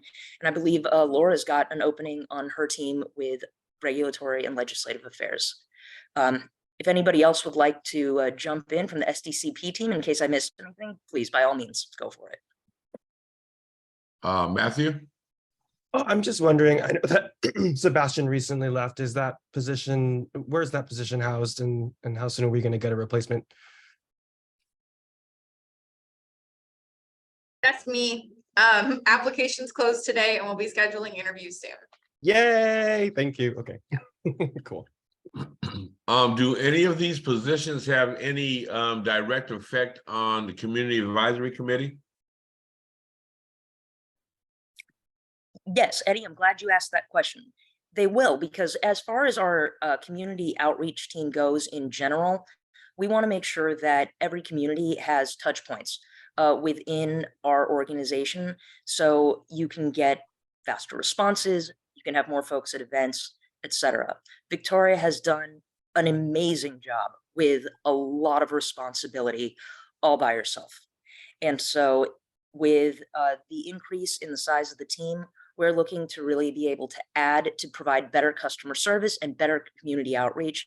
And so that'll have a direct effect on the Community Advisory Committee, as it will give folks more opportunities to work with us more closely, and we give us a chance really to dive deeper into the issues and be at the events that you need us to be at. So, okay, well, I hope Victoria will remain our relationship to the board and the rest of the staff in San Diego Community Power. And if there are like you said, positions that will have a direct effect or effect on the community advisory committee, I think we ought to be involved at some point in who they are, right? To make sure that they can, communicate with us, and we can communicate with them, because we're quite happy with Victoria. So hopefully that won't change. Thanks for that feedback, Eddie. No plans to make massive shifts on that front at this time, but as we grow the team, roles and responsibilities will certainly evolve, and we will keep you apprised of any major changes that may be coming down the pipe. Well, thank you. Thank you. Any question? Oh, Tara?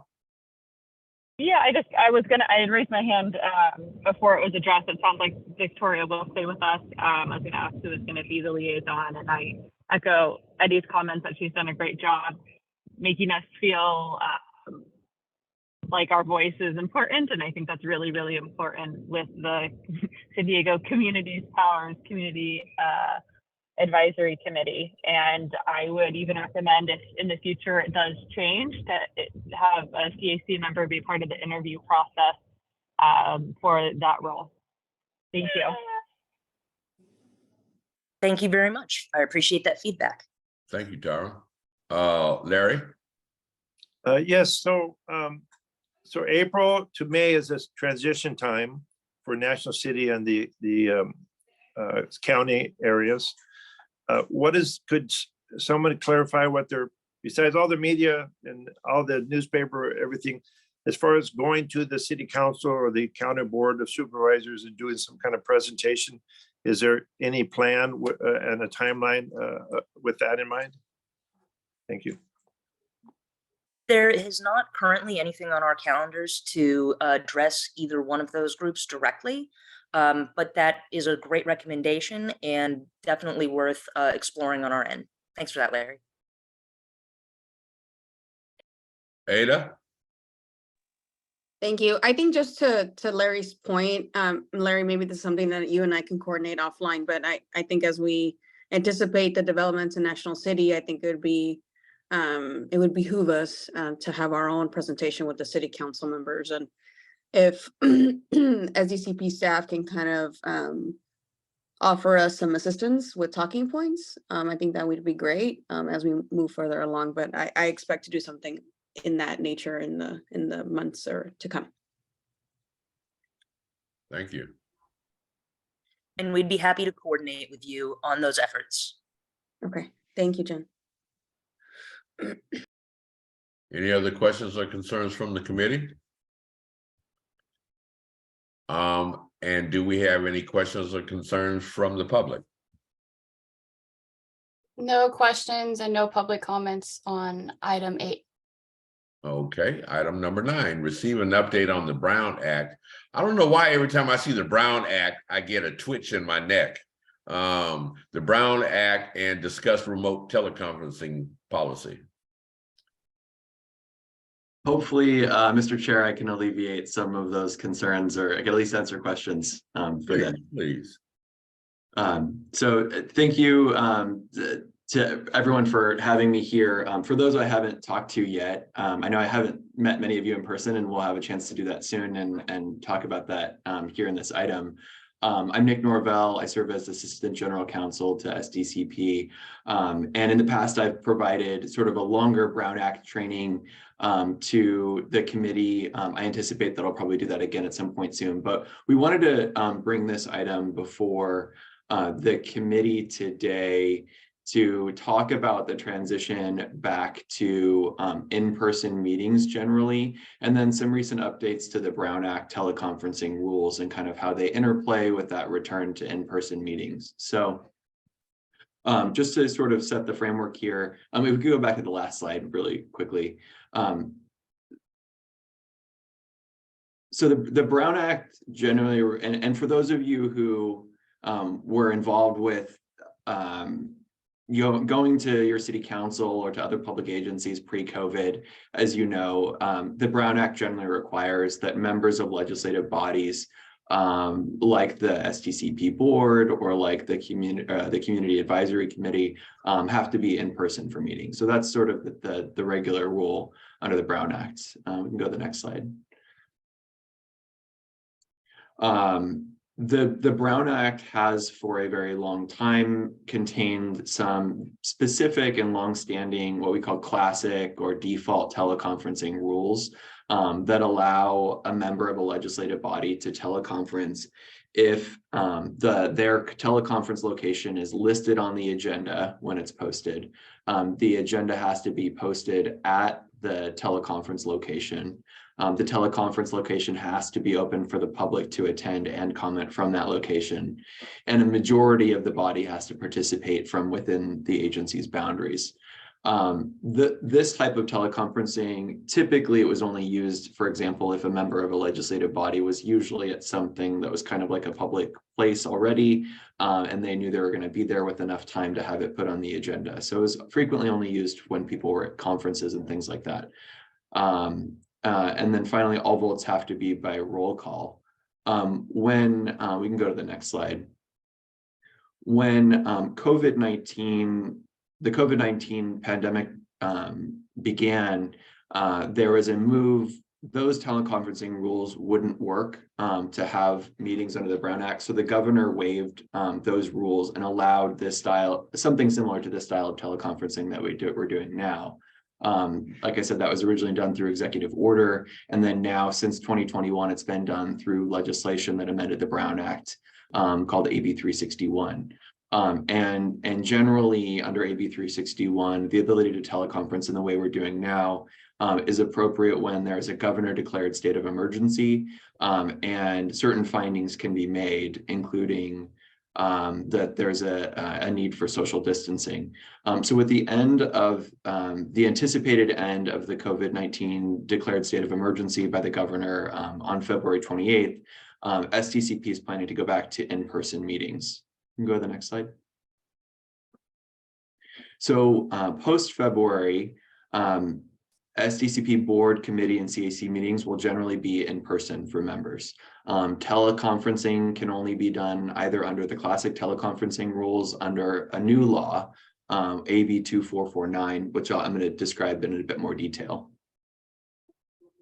Next slide, please. Thanks. So generally, AB 2449 teleconferencing was just added by the legislature. It went into effect on January 1st, and it allows teleconferencing under very specific circumstances. And it's different from the sort of classic teleconferencing rules that I talked about.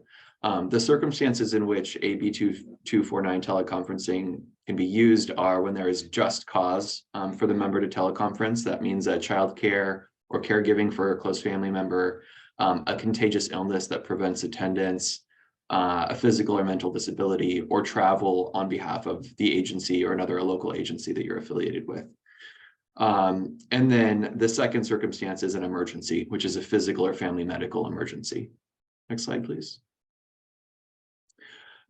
So with AB 2449 teleconferencing, there are a number of requirements that the legislation requires. The individual board member or committee member has to notify STCP and the rest of the body as soon as possible of their need to teleconference, including up until the time of the meeting, and provide the general reason they need to teleconference. They also have to disclose whether anyone 18 or over is in the room with them and their relationship to that person. And then finally, they have to use both audio and visual technology to participate, basically meaning your cameras have to be on the whole time.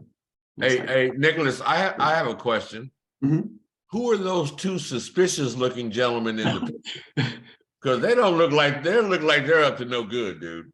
You know, it's funny. I think in the original version that I put together, the photo is smaller, but now that it's larger and I get a closer look, I agree. Okay, I was just wondering. So those were the previous slide was the requirements for the members of the legislative body, or I'm sorry, for the individual members that they need to keep in mind.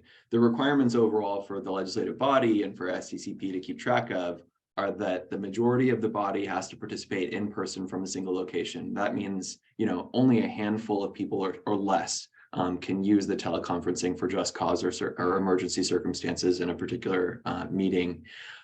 If a person wants to join for the emergency provision, a majority of the body has to approve their attendance via teleconference at the start of the meeting.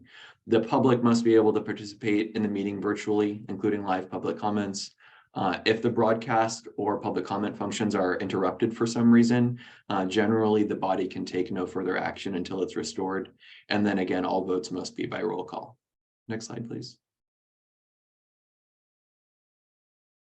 There are also limits. So the just cause use can only be used by each member twice during a calendar year. And then overall, a combination of just cause and emergency, it can't be used for more than 3 consecutive months or for more than 20% of the agency's regular meeting or the legislative body's regular meetings. Next slide. So we wanted to brief the CAC on this item. This is something that will be going for discussion by the board at the upcoming February board meeting to provide direction from the board about which of the teleconferencing options the board would like to see used within SDCP.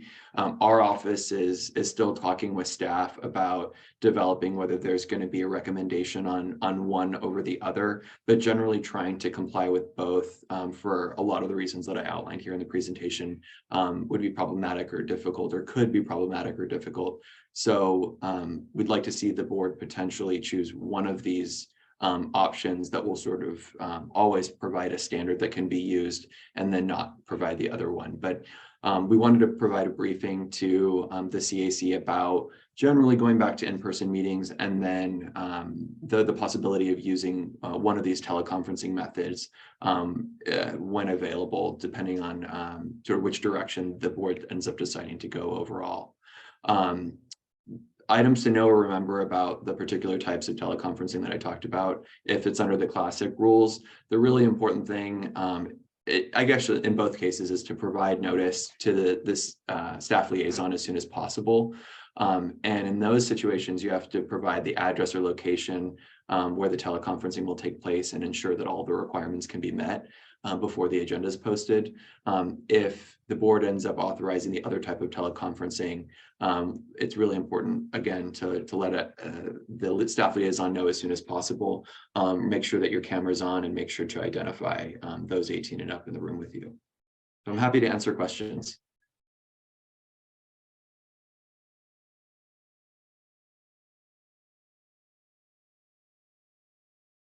I don't see any hands raised. Larry, you don't have a question, huh? Okay. I'll raise my hand. Okay. So it sounds like in March, we have to meet face to face. Is that correct? That's correct. And what's the location? I will defer to staff if they have the details. I know it's in Kearney Mesa. It's at a City of San Diego Public Utilities facility that has a meeting room, but I'll defer. I don't know the exact address offhand.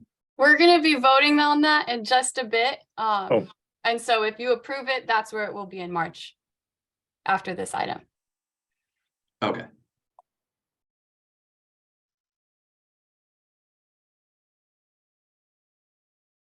Any questions from the public?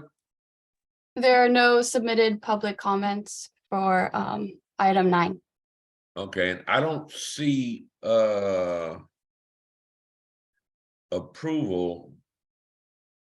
We have to vote on this, but I don't see that on the agenda. Can we legally do that? The next item, I think we're approving.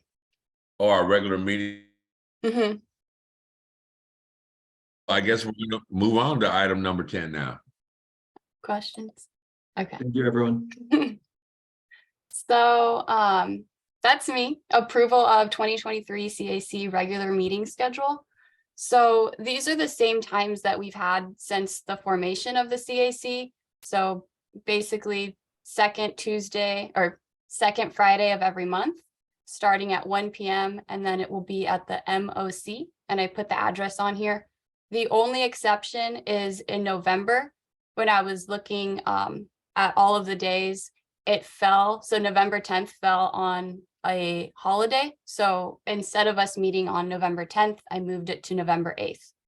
And this is the same location that the board of directors are going to be meeting at and the FMRC are meeting at. So to be as equitable as possible, we felt this would be a good location for the CAC.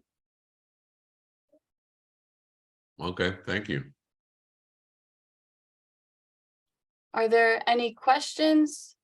And then if not, we can do a vote.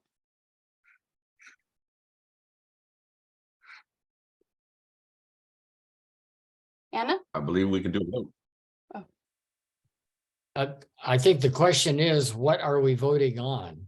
I mean, we are voting to approve this schedule. Would that be a fair statement? The Yes. schedule and the permanent location. And I do this- have a question. I had my hand raised first. I'm Go sorry. ahead. Okay, go ahead, Anna. Yeah, this is, I'm way down in the very corner of the county. And this is a long way for me on a Friday afternoon. And then hitting traffic on the way back is probably a 5 to 6 hour venture.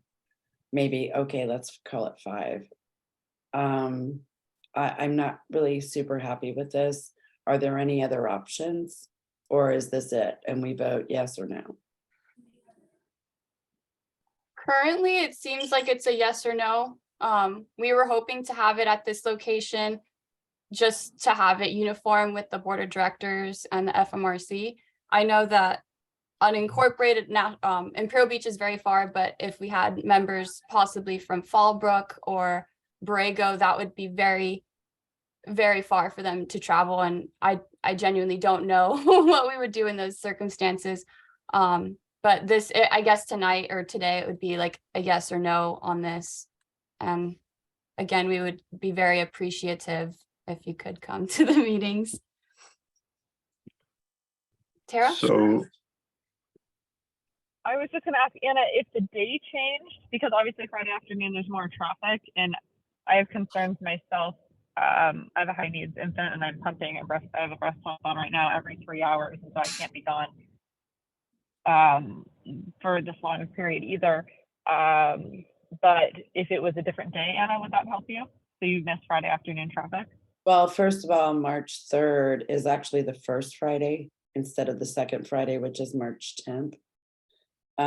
So I think that date is incorrect. I'm looking at my calendar. It is March 10th. Thank you. March 10th, I have a 4 o'clock obligation for something else. You know, this really trips up. I mean, it's just new. I mean, people don't like change, and I understand the rules and regs around it. The thing is not knowing this prior,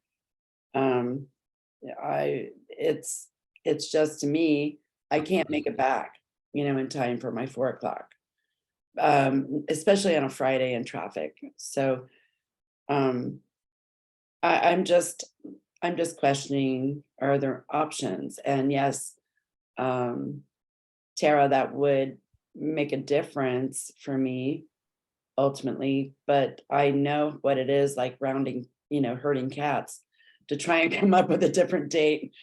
So I don't want to be the fly in the ointment here, but I'm just, you know, the Friday thing is the main issue. I mean, Friday traffic is horrendous. And it just, you're sitting for an hour, you know, it's, and because it's so far away, that's, anyway, that's just my 2 cents in the ring. Okay, Gary? Is Nick still on the line with us? I am. Nick? Good. I believe this is sort of a Brown Act question. If we're going to vote on something, it has to be presented as in the agenda as something requiring a vote, or at least, you know, because this seems like it was just you know, informational, and it doesn't appear like a correct presentation of something to be voted on the agenda. Would you weigh in on that? It is noticed as approval of 2023 regular meeting schedule, so. I This is a stand separate item. corrected. I stand corrected. Then I'm going to say, I think we're going to have an interesting vote here, and I would encourage people that don't like this schedule, that want any changes, to vote it down. Thank you. Larry? Yes, question maybe related to the Brown Act as well. Carpooling. How many of us can carpool together before we break any rules with the Brown Act? Well, the committee is quite large, so unless you have a very large van, I doubt you'd get a majority there in a single van. Okay. In the event that you did, it would be okay to carpool as long as you don't talk about STCP or CAC business. Okay, but if there's just 2 or 3 of us, sometimes it makes sense to talk about what's kind of come up, and that's okay. That's okay. Yeah, okay. As long as it's not part of a serial meeting where you've already talked to other people or something along those lines, but yes, that is fine. Okay. Okay, Anna again? Yes, just for clarification, will we be changing our March meeting to first Friday instead of second Friday? March meeting will be March 10th. Okay. Aida? I was hoping that that March date would stay on the 3rd, because I will be out of town on the 10th. So that kind of threw me off, but maybe that's a personal issue that I can discuss with you guys offline. David?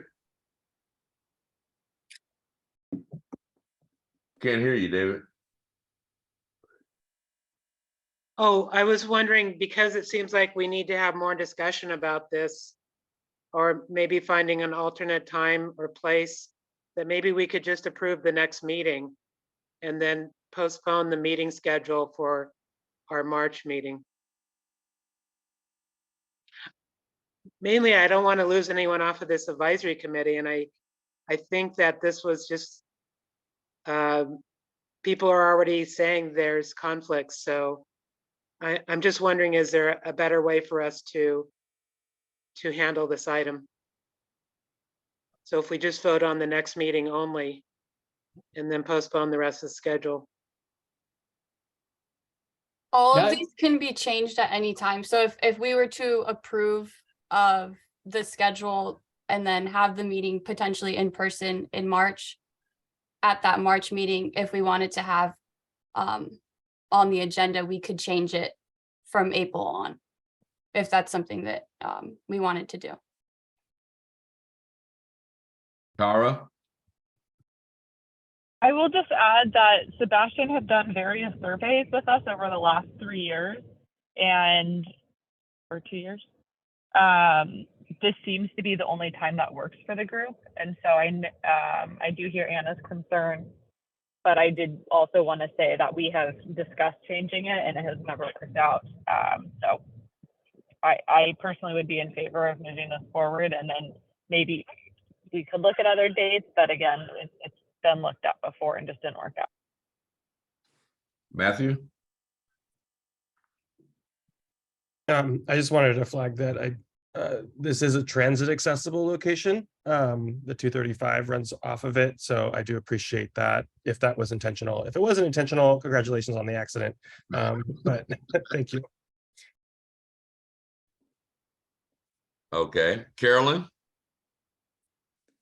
I think I'm good now. My questions and comments have been said by others, but I do want to say it's going to be tough coming back for sure. And I don't have to go anywhere near as far as Anne. So I really want to support your concern. And I'm sorry, Carolyn. I didn't mean to cut you it off. still would be nice if we could maybe have this on the agenda for the next meeting, to, if not time possible, if there's any way that we could have more flexibility with the location, or at least part of the time, I don't know. Thanks. Anna? Well, my thought, two-part, after Tara's comment, her thought was to approve it, but my thought is to approve April on. And because it sprung on us for March, and it said March 3rd instead of March 10th, and I looked at my calendar and realized I had a conflict on March 10th. It's not all about me. But the fact is that we didn't get to plan for March, and someone else expressed that they can't attend because they'll be out of town. If we could approve April on and figure out March, that would be my preference. So you're suggesting that we approve April and then in April, discuss what we're going to do for the rest of the year? Or we could approve April on with the rest of the schedule. It's just that March was incorrect, and but even March is because we didn't know ahead of time. We've already started filling in our dance card. I will mention, because of the item that Nick just presented, meetings will have to be in person. So ideally, we would approve this today and then meet in March. And then at the March's meeting, we could potentially change the date or the time. So Nicholas, is there a possible solution that is afforded us through what you just presented us as far as a hybrid type thing? Because like Aida said she's going to be out of town, but she may or may not still be able to attend via Zoom, right? And I would imagine that Anna may be able to attend via Zoom and still make her 4 o'clock or 5 o'clock appointment. So is there a hybrid solution to this? Potentially. So two things. One is it depends on which of the two teleconferencing options the board might approve for use moving forward, both for itself and for the committees. Based on that scenario, the classic teleconferencing rules might work better. The problem with and the reason I say that is because depending on the reason for being out of town, unless it meets one of the just cause requirements, it can't be used. And then but the classic teleconferencing rules, if you know you're going to be out of town or need to meet from a more convenient location, those generally will work better than the other ones. So that may be something for us to keep in mind in thinking about taking this to the board and talking about it further. There are situations, including, I believe, other CCAs where people are very far apart, where people do teleconference in to the meetings using the classic teleconference rules. It requires the location to be stated on the agenda. The public has to be able to participate from there. The agenda has to be posted in a timely manner at that location. If all of those requirements can be met, and the committee members can work with staff to do that, then that type of teleconferencing might allow this, sort of broader participation without being in person. So I'm just thinking outside of the box. Say the CAC acquires a member who lives in Borrego Springs. Do they have to attend as many meetings as possible from Borrego Springs?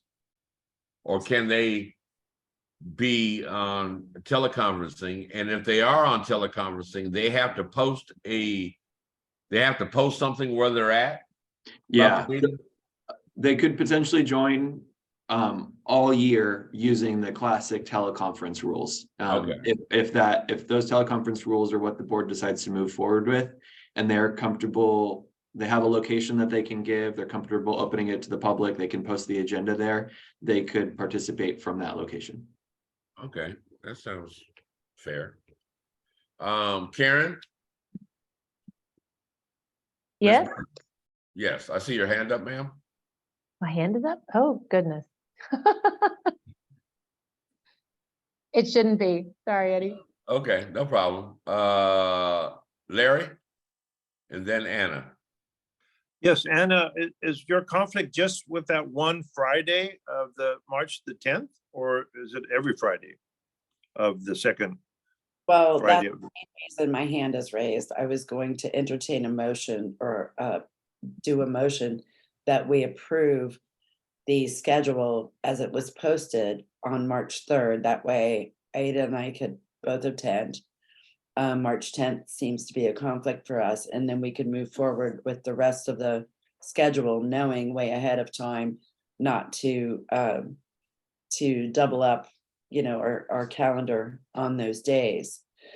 Yes, it's an inconvenience, and I'll just have to suck it up. So I second that motion, Anna. oh, can we go to a vote, Chair Price? Yeah, let's go to a vote. I do want to mention that we do by law have to start having meetings in person in March. Okay. Yes, so if we could keep March 3rd, as my motion states, as it was errantly posted, would work better for Ida and myself, so then we could both attend. So currently we have March 10th and then the other dates that were posted reserved at that location. So I would have to see if we can reserve for March 3rd, but I'm not sure if they're going to be available at that time because a lot of different committees and boards also meet in that room. Well, depending on what the board, how the board votes, and you know, which option they choose the right option, whichever one that is. Anna and Aida can join video conferencing, if I got that right.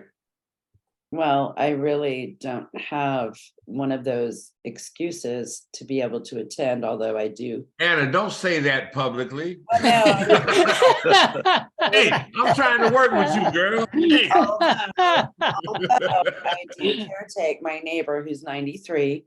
I make her meals. I check on her every day.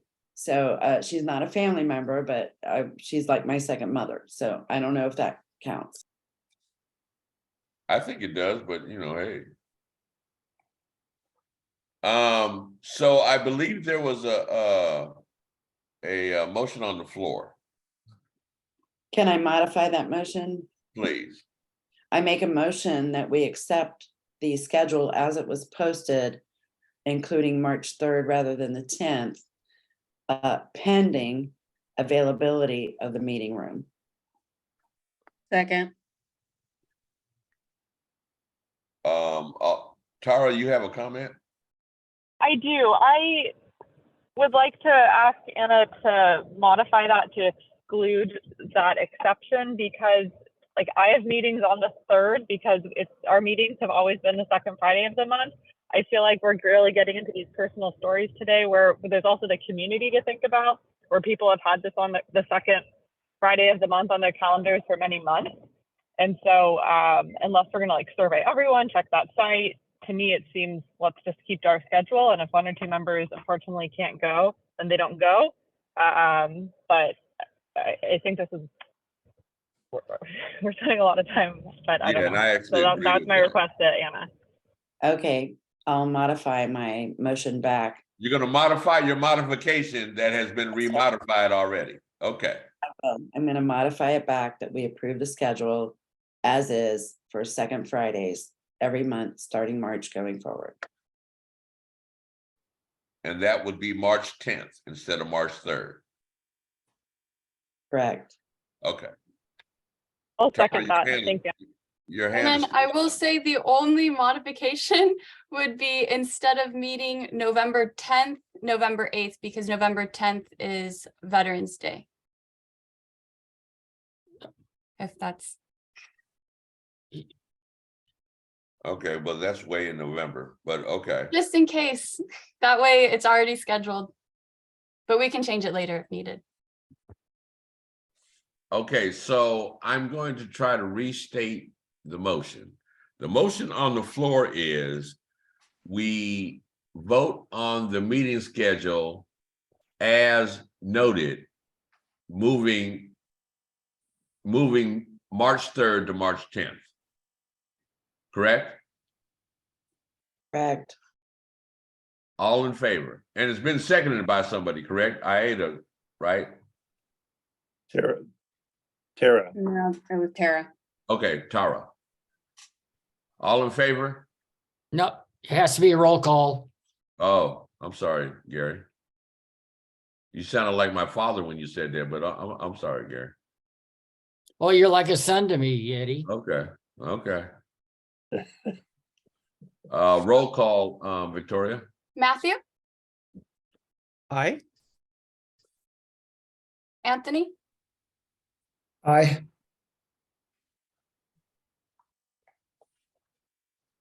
Carolyn, Hi. Jen,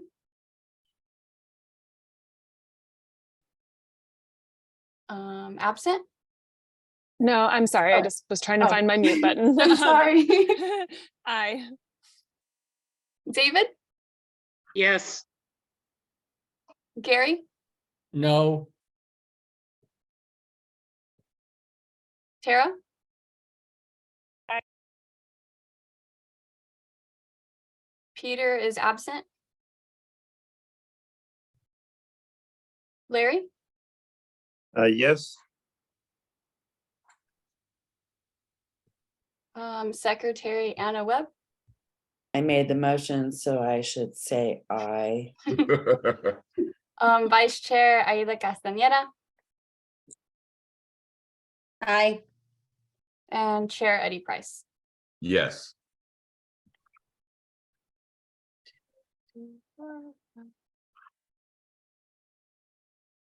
So 10 ayes, 1 absent, and 1 no.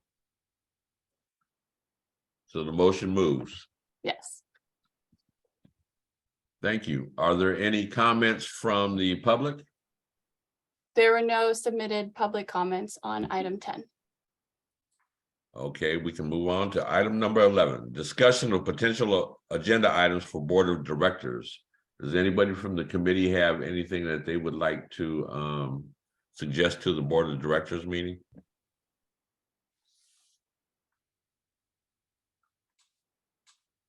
We're counting down. 5, 4, 3, 2, 1. So apparently we have nothing we would like to suggest to the board for their agenda. Moving on to item number 12, committee member announcements. Gary? I almost hate to do this at the, after the time we spent on the last one. But I want to raise an issue that came from the rate setting presentation to the Board of Directors. And in particular, I would make an ask of the staff if we could have some more information about the 100% clean energy adder and the justification for keeping it as is. The issue behind this is that, as it's been pointed out to me by colleagues, that we're in a situation where renewable energy is getting cheaper and fossil energy is getting more expensive. And it sends the wrong message. The adder says, it tells everyone that you have to pay more for clean energy. So I would like to see a future item presented to the CAC to discuss the, I'll say the thinking and reasons and justification for keeping the adder at 0.75 cents across the board. Yeah, I think that may be accomplished without putting it on their agenda. It may be accomplished by staff giving us a report at our next meeting to that specific question that you have. That is you said it in a lot fewer words than I did, but that's exactly what I'm asking. Okay, Victoria, did you write that down, ma'am? Okay. Anna? Yes. I have a question as secretary. If I happen to be absent from a meeting, are we going to be recording our meetings now going forward as we have done? I've kept minutes every meeting for the last almost 3 years.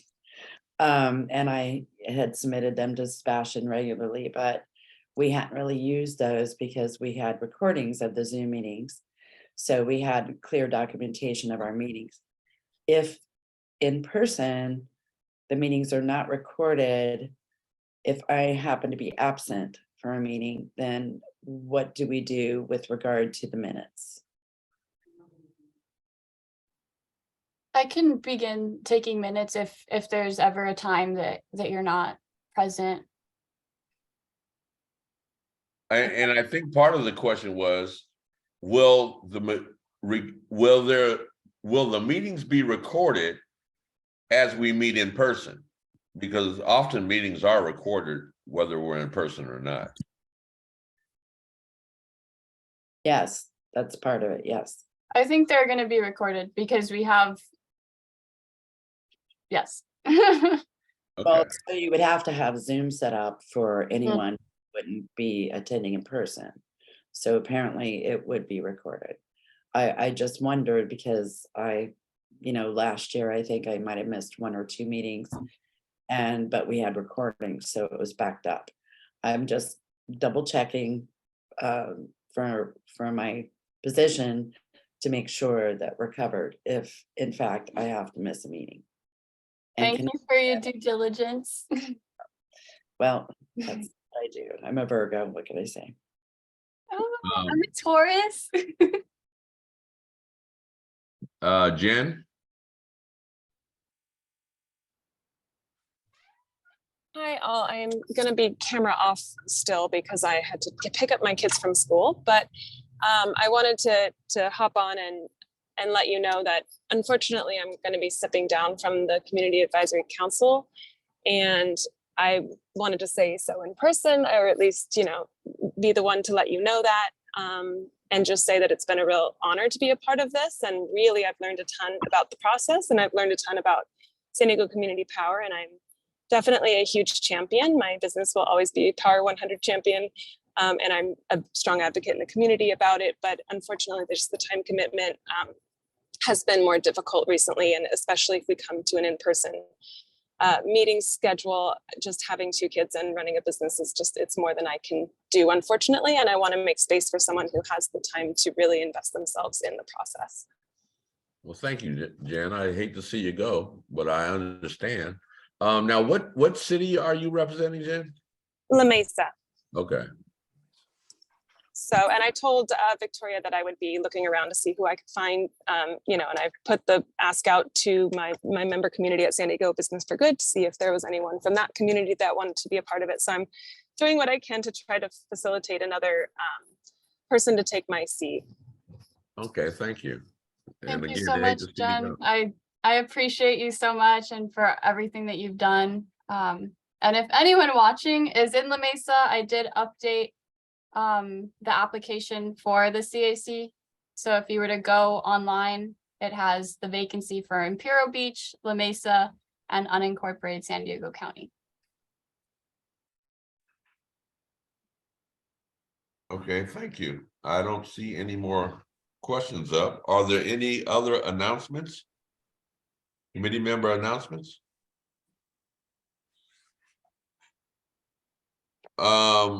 If not, well, I'd like to make one. I understand at the next board meeting, they're going to be discussing compensation for meeting attendance for the board as well as the CAC members.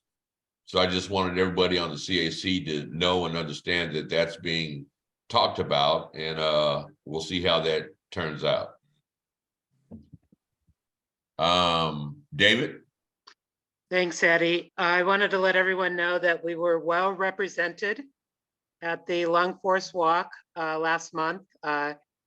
Aida, Gary, and myself were among the walkers, and San Diego Community Power staff were there, and together we raised close to $1,000 for the Wow. American Lung Association. Cool. Good job. Jen, your hand is still up. Do you have, Apologies, I just forgot to put it down. oh, I thought you were gonna renege on your departure and say you're gonna stay with us anyhow, but okay. I will miss you all. I really will. And I told Victoria that I'll stay up to date with what San Diego Community Power is doing. Yes, please, please, please. If there's no more, any other announcements or comments, I would like to adjourn this meeting. Thank you for your service, Jen. Yeah, thank you, Jen. Thanks, Jen. Thank you, Jen. Everyone have a nice